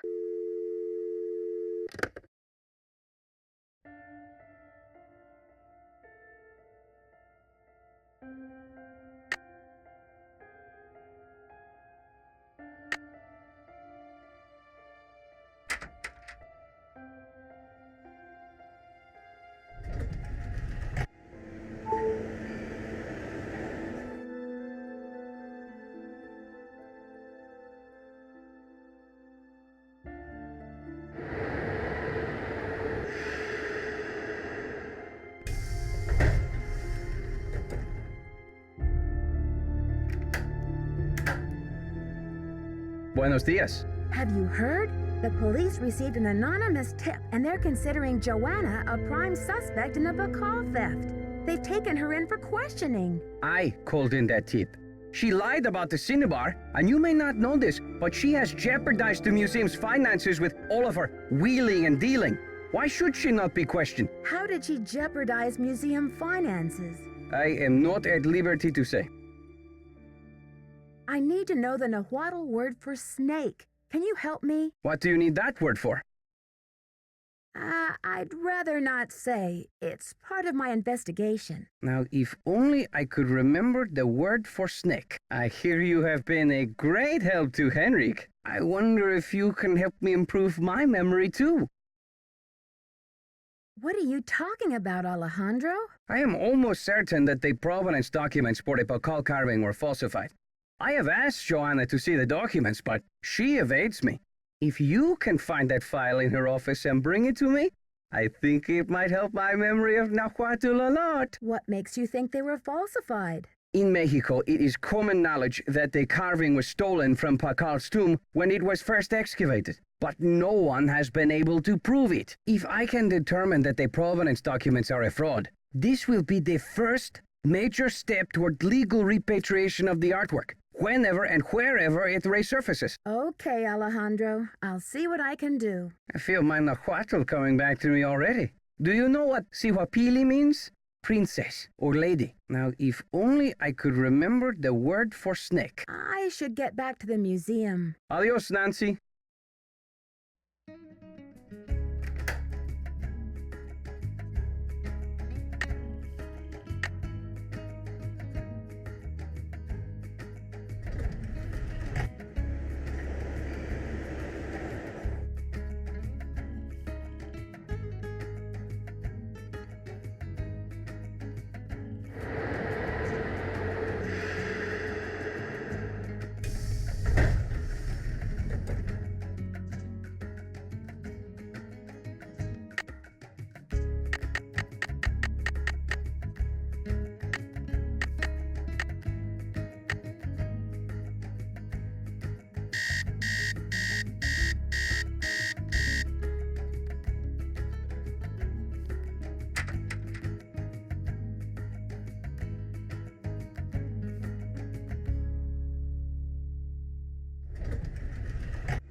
What should I post here?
Hello, Nancy. You have a special delivery for me, I hope? Promise me that you'll take good care of these documents.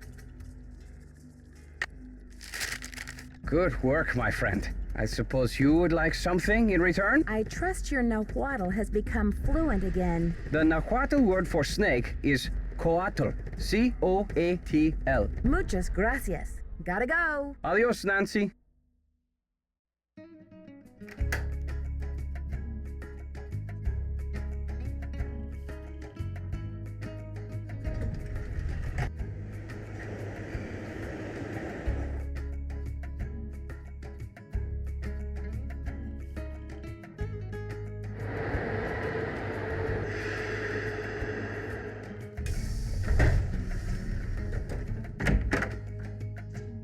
Nancy, you have brought me back to my work. You recognize the riddle then? I've been working like a fiend. Look at the board.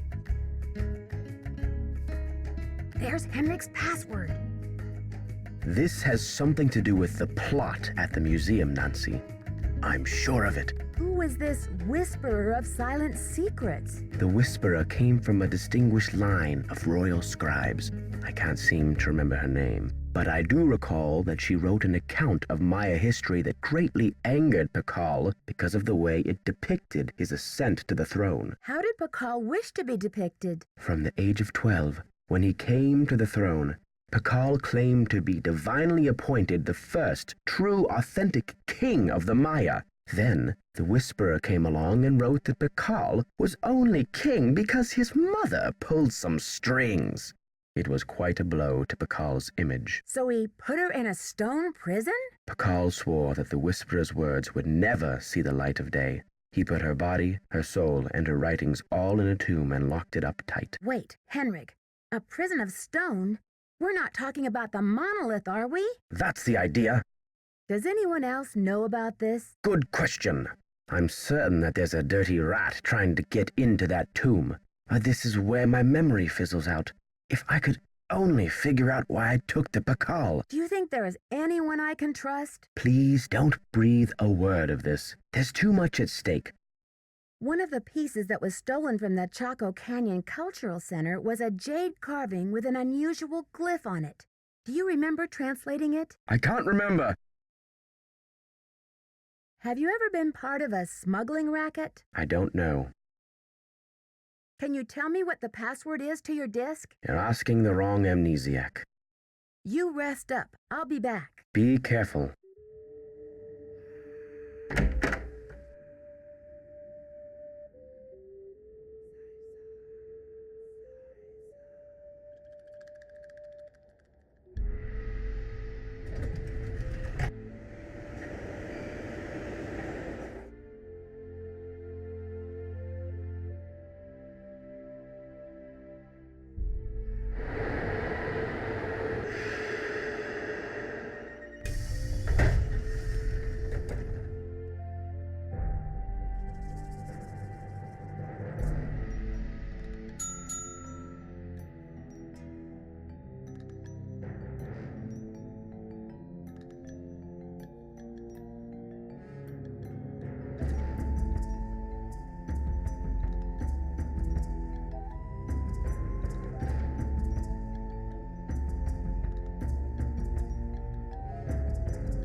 Frank and Joe Hardy, taking the mist out of mystery.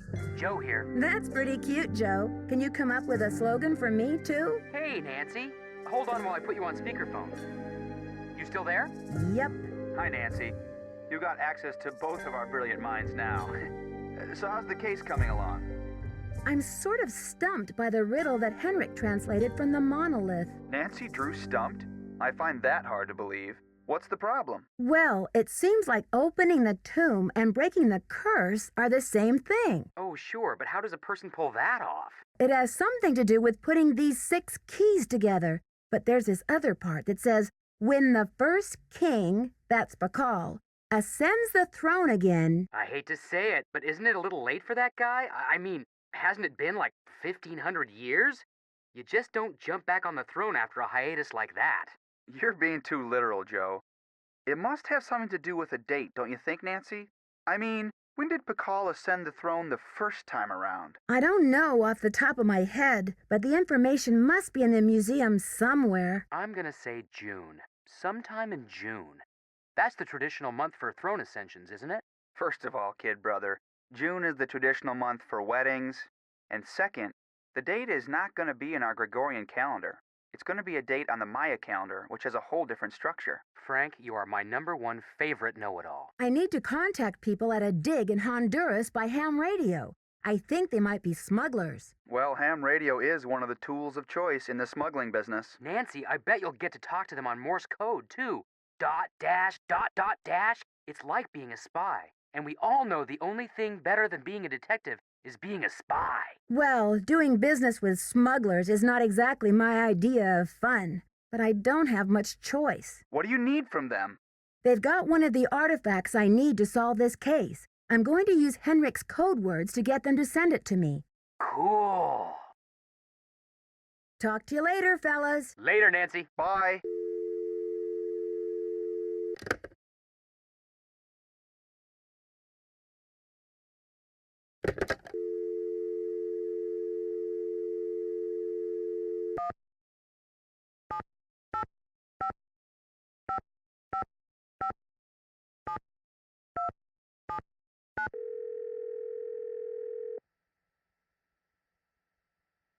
Yes, hello?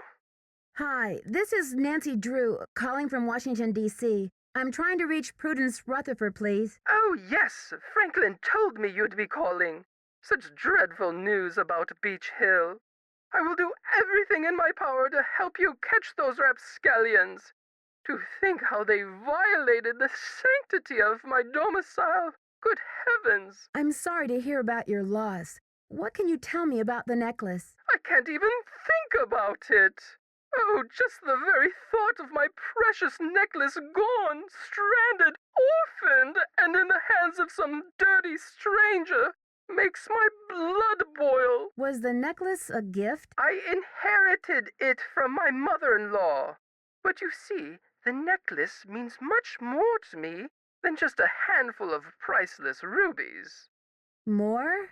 In what way? I had the necklace restrung to include an exquisite jade carving as the centerpiece, a genuine artifact of the ancient Maya. The carving is not only one of a kind, but a Rutherford family heirloom given to me by my great-grandfather when I was just a little girl. What does the jade piece look like? It features a rare glyph. No one's been able to give me a precise translation, but most epigraphers have agreed that it has something to do with a snake, the color green, and the direction south. It's terribly fascinating. About the theft, where were you when it took place? At 3 a.m.? Well, I was home, of course. Lost in sweet slumber. I don't grace the social circuit the way I used to. That brazen fiend crept right into the bedroom and took my necklace away. Where was I? Picking peaches in the fruit-laden orchards of my dreams. I feel like such a fool. Was anything else taken besides the necklace? Nothing. Not even my brand new Dada. Synesthetic, interactive, organic journey? Ha! I always knew Dada was overrated. One moment, dear. Off! Off the sofa, you nasty beast! Now! What are you doing? What did I say about the sofa? Bad, bad, naughty bad! I'm sorry, dear. What was I saying? About the theft. Oh, yes! Oh, they must have known. The rest of my valuables were left untouched. Frankly, I don't know whether to be grateful or insulted. What about evidence? The first thing I saw when I opened my eyes was this positively ghoulish red handprint on the wall. I nearly jumped out of my skin. A red handprint was left at the scene of the crime at Beech Hill, too. Ms. Rutherford, I'm almost certain that these robberies were committed by the same person. But why? What is so special about these carvings? Miss Rutherford, it would be so helpful if I knew exactly what your carving looked like. Could you send me a picture that shows it in detail? I can do better than a photo. The insurance company made this dreadful replica of the necklace with the idea that I would wear such a thing to public functions. Please.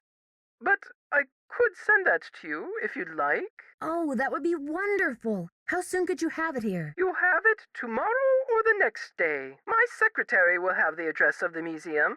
Now, if that is all you would require, young lady, I will need to attend to other pressing matters. Thanks a million, Miss Rutherford. I won't let you down. Call me Prudence. Oh, and Nancy, when you find the villains who did this to me, do me a favor and give them a sound thrashing. You're coming through loud and clear. Bye.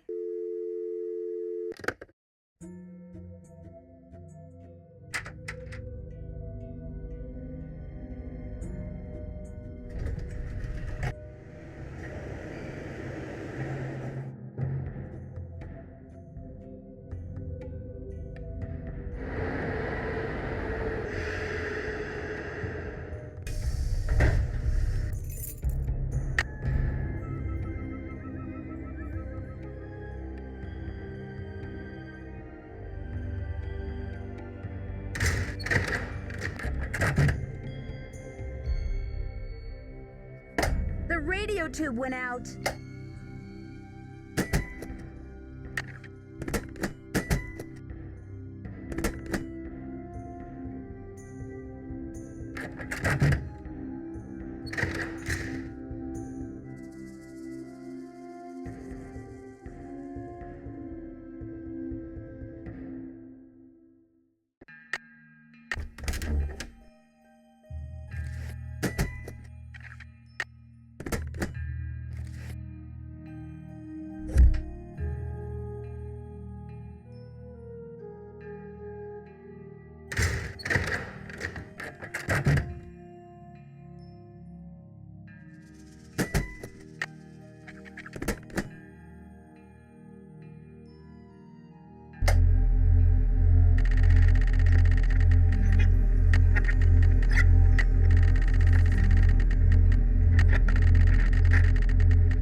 I should put in my temple key card.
I wonder if Henrik would remember the answer.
Hello? It's me again. Hey, Nancy. What's the latest, Nan? After the board caught wind about the police interrogating Joanna, they suspended her. But Joanna didn't take the Pakal. I tried to suggest that to Franklin Rose without betraying Henrik's confidence, but he's not interested in cutting Joanna any slack. So what? She's history? Mr. Rose said that if the Pakal carving is recovered, he'll reconsider. Well, that's just one more reason you've got to find that carving.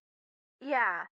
Joanna's ambitions may be a little misguided at times, but she shouldn't have to take the fall for Henrik. Plus which, her presence at the museum may be one of the crucial ingredients to solving this case. I'll talk to you later, ladies. We'll be waiting for an update. Bye, Nancy.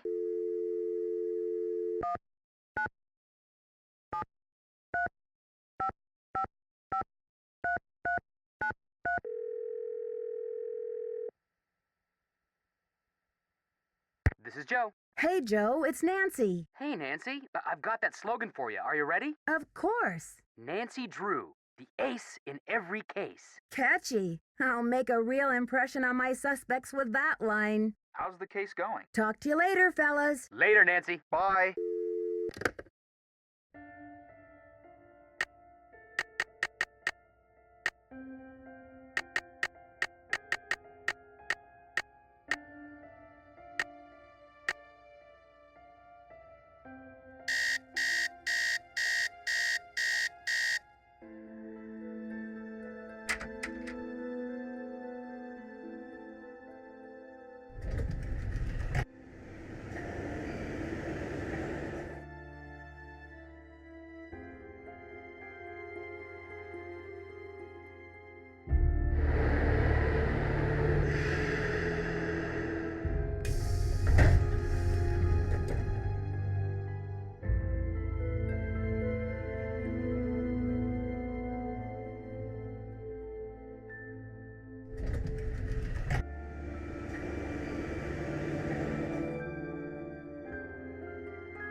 Hello.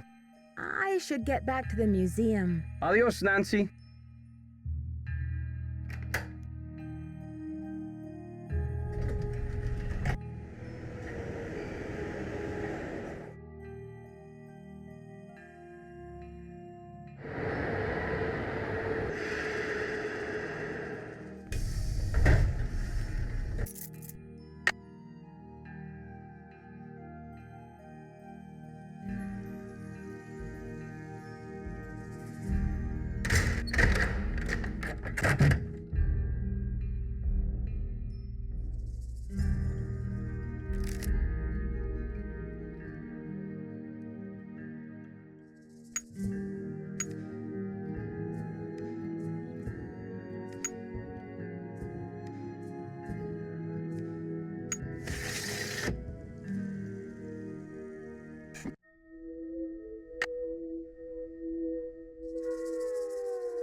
Good afternoon, young lady.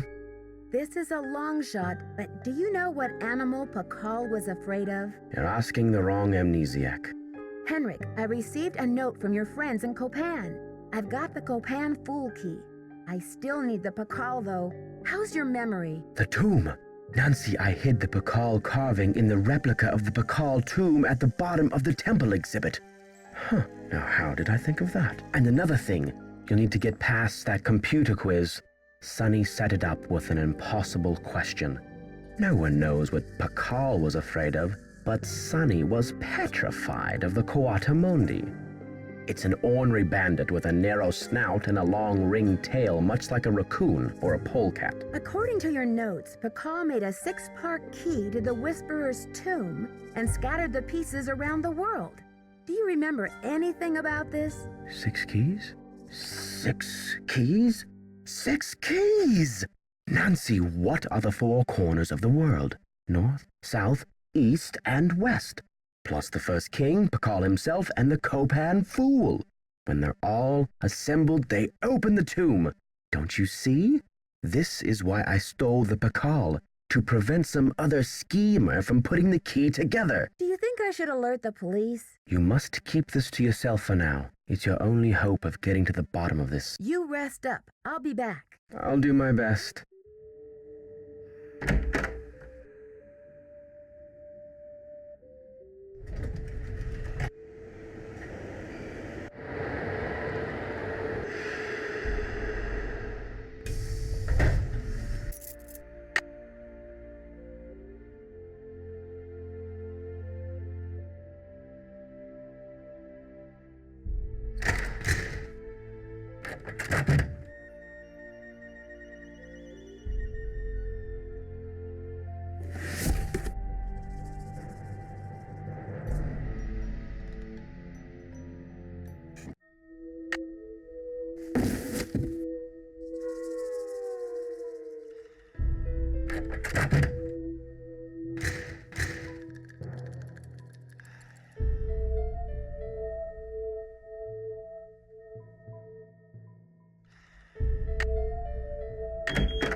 You have no voicemail. Press 9 for an hour.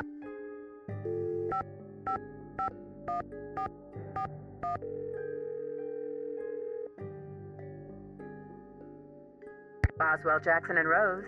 May I speak to Franklin Rose, please? Who may I say is calling? This is Nancy Drew. Just a minute, please. Nancy, how's your investigation coming along? I'm making good progress, and the Pakal carving is safe and sound. But I'm afraid I can't tell you everything yet. What in the world are you talking about? I'm sorry, but I can't explain everything now. I'll take good care of the carving, I promise. What can I say, Nancy? I don't like it. I don't like it one bit. Do what you have to do, but let's get this mess cleaned up, all right? So you'll call Joanna and invite her back to work? I'll call her right away. Thanks, Mr. Rose. That's what I'm here for.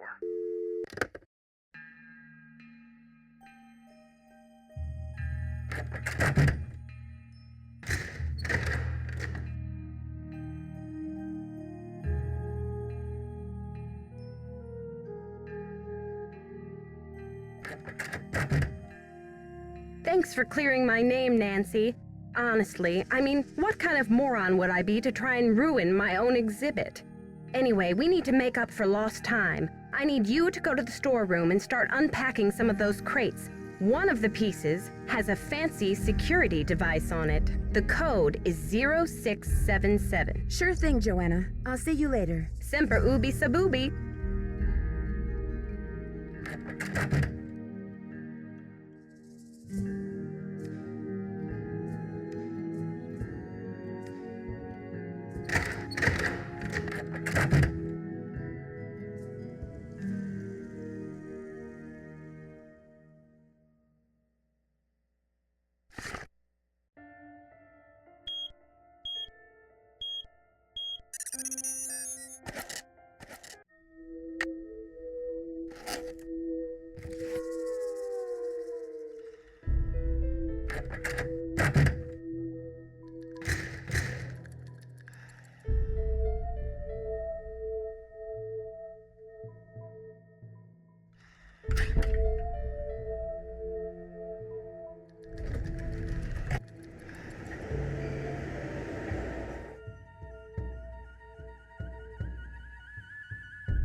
Chaco Canyon Cultural Center. Hi, this is Nancy Drew calling. Hi, Nancy.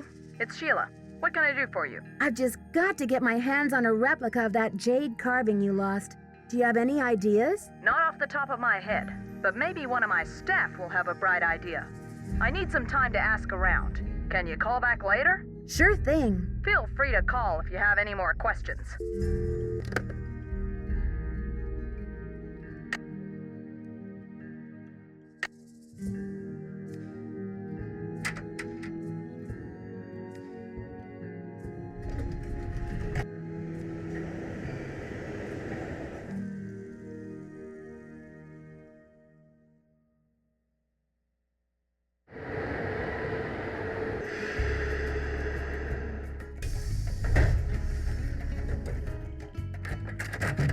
Any news?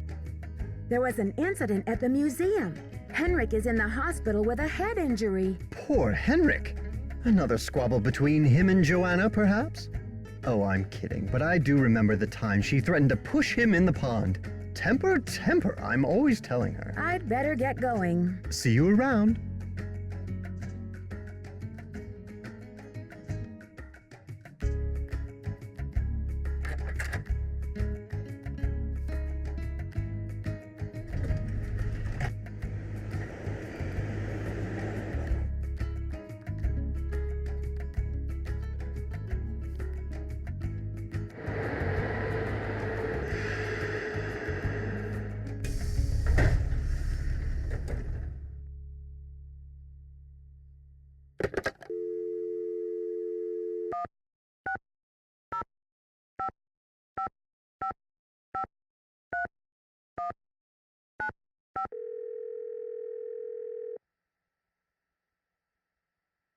Daddle residence. Hi, may I speak to Henry Daddle, please? Speaking. Mr. Daddle, my name is Nancy Drew. This is a long shot, but I'm calling regarding a Maya artifact that was bought at auction in 1898 by one Henry Albert Daddle. Does that ring any bells? Sure. Henry Albert Daddle Sr. was my great-grandfather. You're talking about the jade carving, right? Yes, exactly. Wow, I can't believe my luck. Well, it's a lucky life if you ask me. So what can I do for you? I'm wondering if the artifact is still in the family. Forgive me, Miss Drew. Who are you exactly? I'm the Deputy Curator at Beech Hill Museum in Washington, D.C. I'm doing some research on jade carvings of the ancient Maya. I see. Well, I was the last to inherit the carving, but my daughter Penelope was so intrigued with it that I gave it to her. I'm sure she'd be happy to talk to you about it. Why don't you give her a call on her line? It's 555-3197. Will do. Thanks, Mr. Daddle. My pleasure.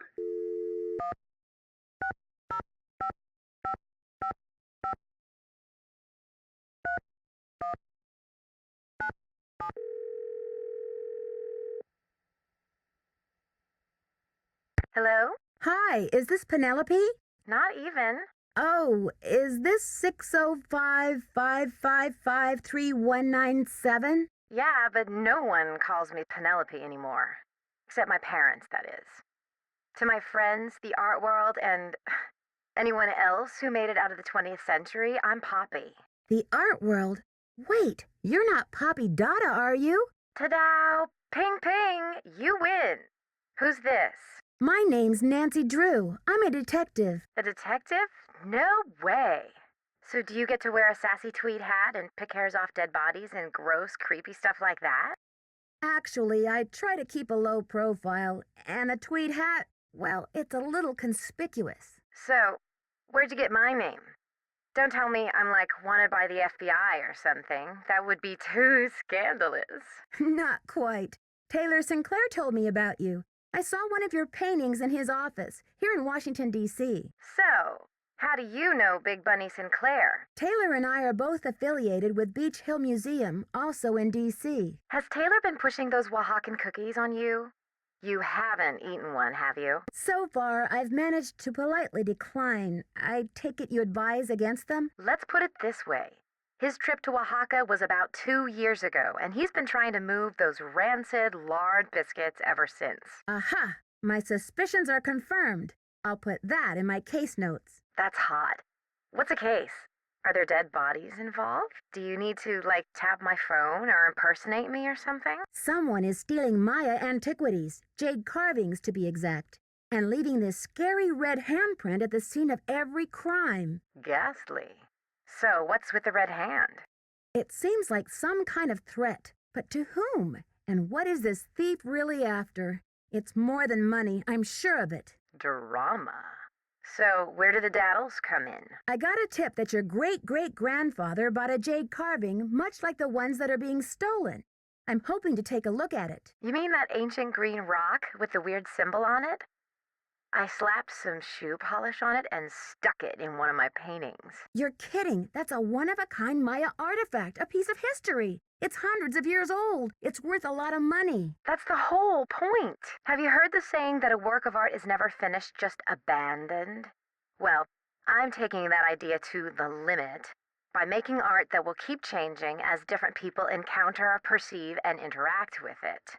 I'm tired of artwork that says, "Don't touch." I'm all about letting go, about sending my work into the world and seeing how it continues to become. Don't you see?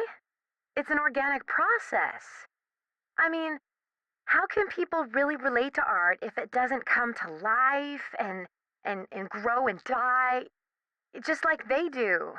That carving is part of something bigger now. I can't imagine your dad would be very pleased about this. Does he know? Oh, Nancy, don't be such a prude. Taylor's probably still got that artwork. At least, I don't think he sold it yet. Why don't you ask him? Tell him you want to see the piece called Deadly Midnight Snack.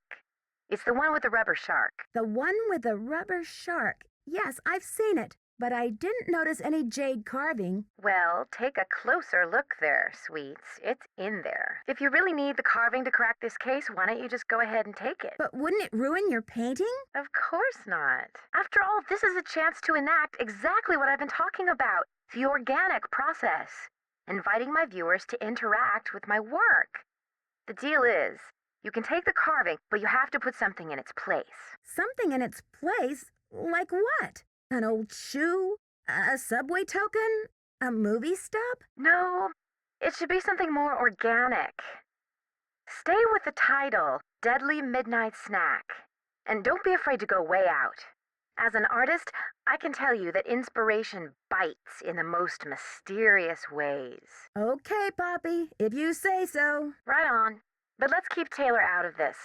He'd probably blow a gasket if he saw you tampering with the merchandise. That's all art is to him, you know. Merchandise. I'll make sure he doesn't detect a thing. Good luck, Nancy. Thanks, Poppy. Bye.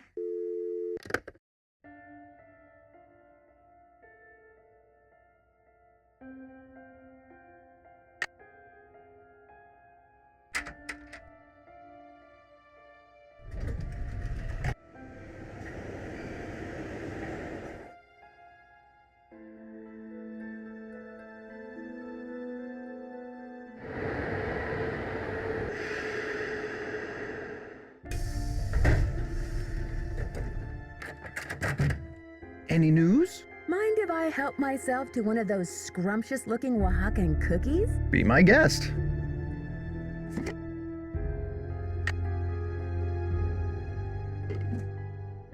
Any news? May I take a closer look at that wacky Dada painting? Be my guest. I just had a call from Poppy this morning. She says she's in a really creative period right now. I said, please, sweetie, if you get any more creative, they're going to lock you up. Pardon me a moment, Nancy. I'll be right back. I hope. Poppy said to replace it with something organic.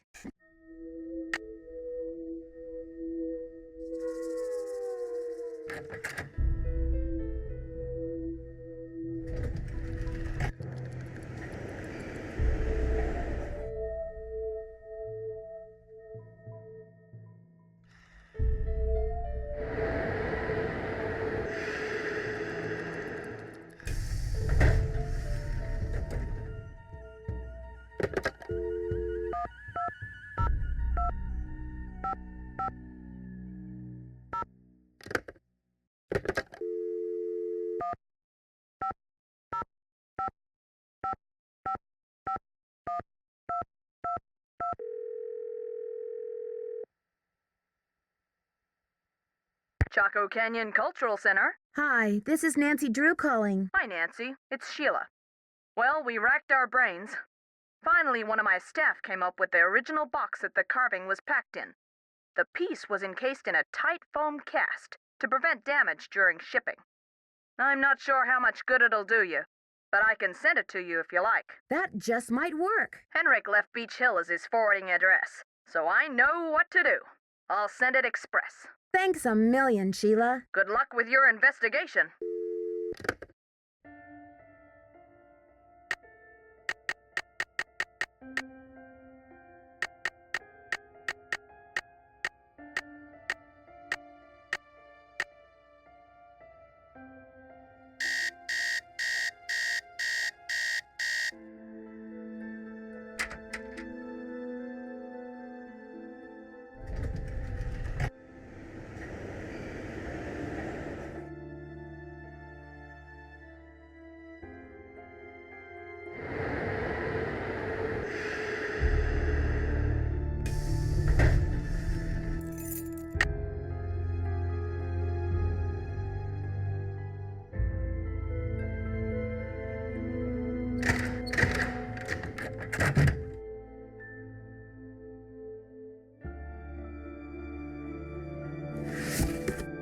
I bet I can make a mold from this foam core.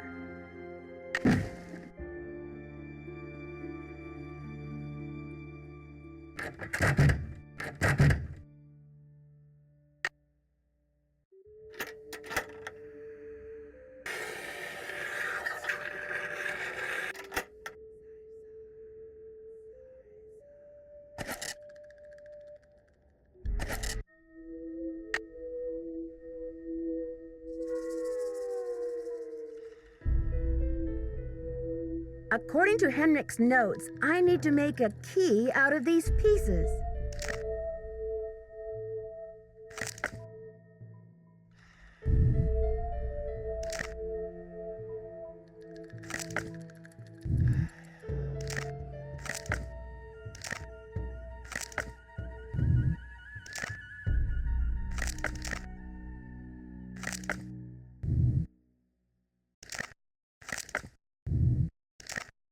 Now I have the key.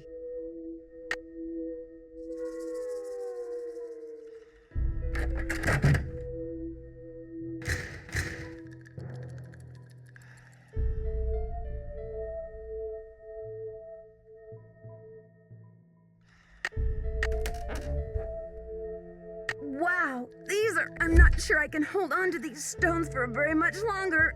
I've got to put these things down.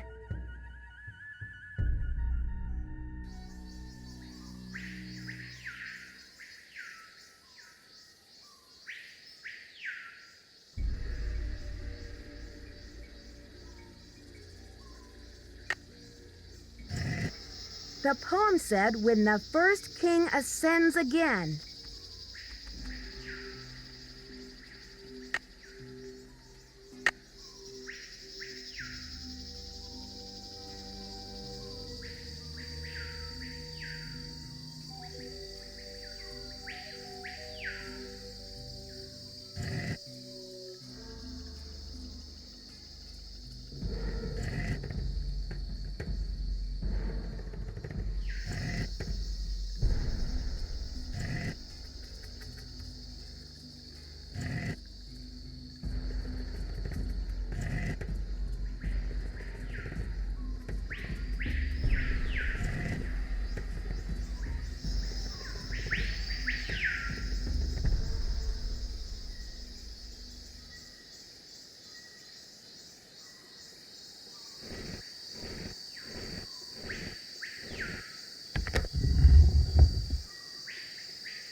This side looks damaged.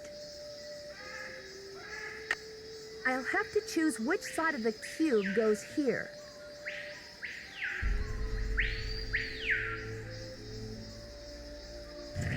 Nothing happened.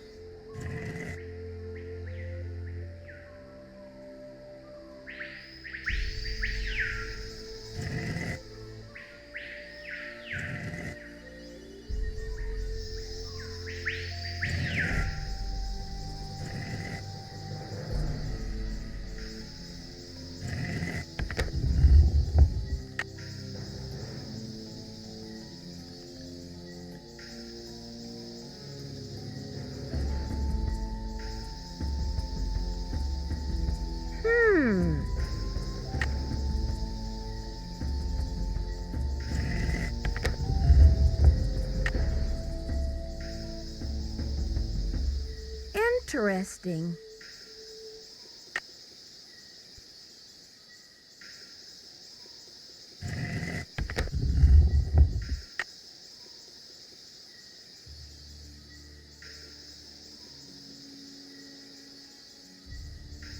I've already solved this part.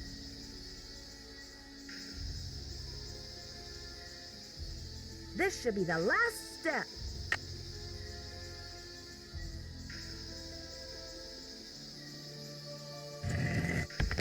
I wonder what's inside. It's blank. Who's your friend, Nancy? Boo. Taylor Sinclair. Who'd you expect, the Tooth Fairy? Looks like someone forgot her beauty cream. I guess we can't all age gracefully. I'm sure she would say the same about you. You've been a top-notch assistant, Nancy, but I'm afraid you're just not going to make it in the art world. Why are you doing this? Nancy, do you have any idea what that book contains? Help me out, Sinclair. I'm drawing a blank. The Whisperer's writings are the only known personal account of Maya life, the only written glimpse into Bakal's time anywhere. Do you know what I can get for that thing on the black market? You have no right to do this. The book is not yours to sell. Simple economics suggest otherwise. And I am the art dealer. This tomb and all of its contents belong to Mexico. Finders keepers, I say. Nobody even realizes this thing has any contents. Won't they get a surprise when they finally open it up and find that it contains a 7th century scribe and a 21st century detective? Adios, Nancy.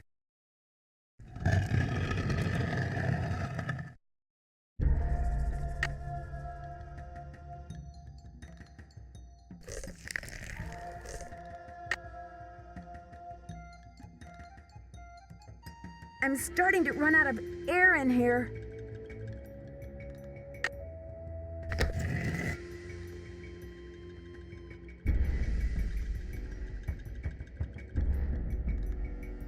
This may be the scribe. I gotta get out of here.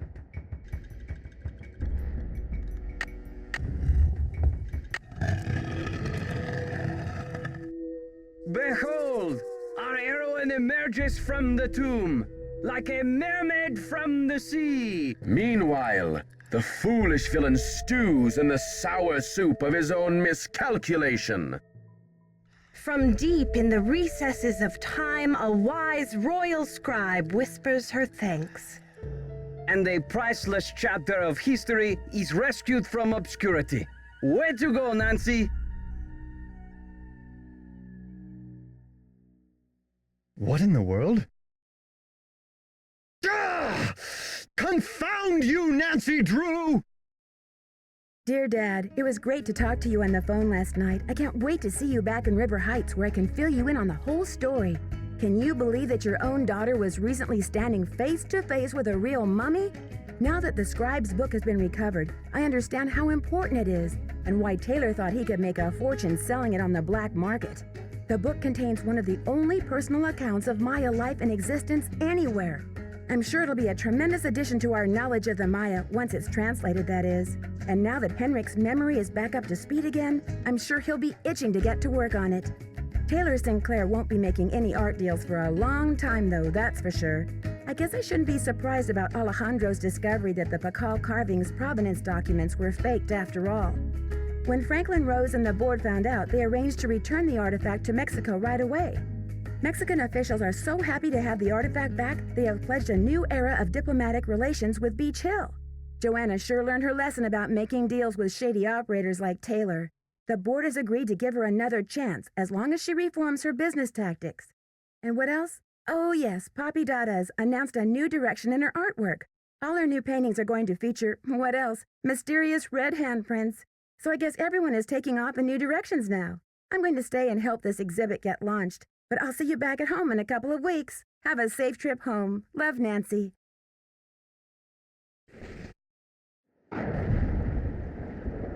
Dear Nancy, Bess and George told me you're on a case in D.C. I hope everything is working out for you.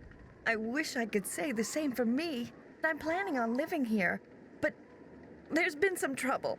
I think someone or something doesn't want me here. Please, Nancy, I'm afraid I can't stay here very much longer. I know you're busy, but I'm desperate. I need you to come out and investigate. Please say you will. Your friend, Sally.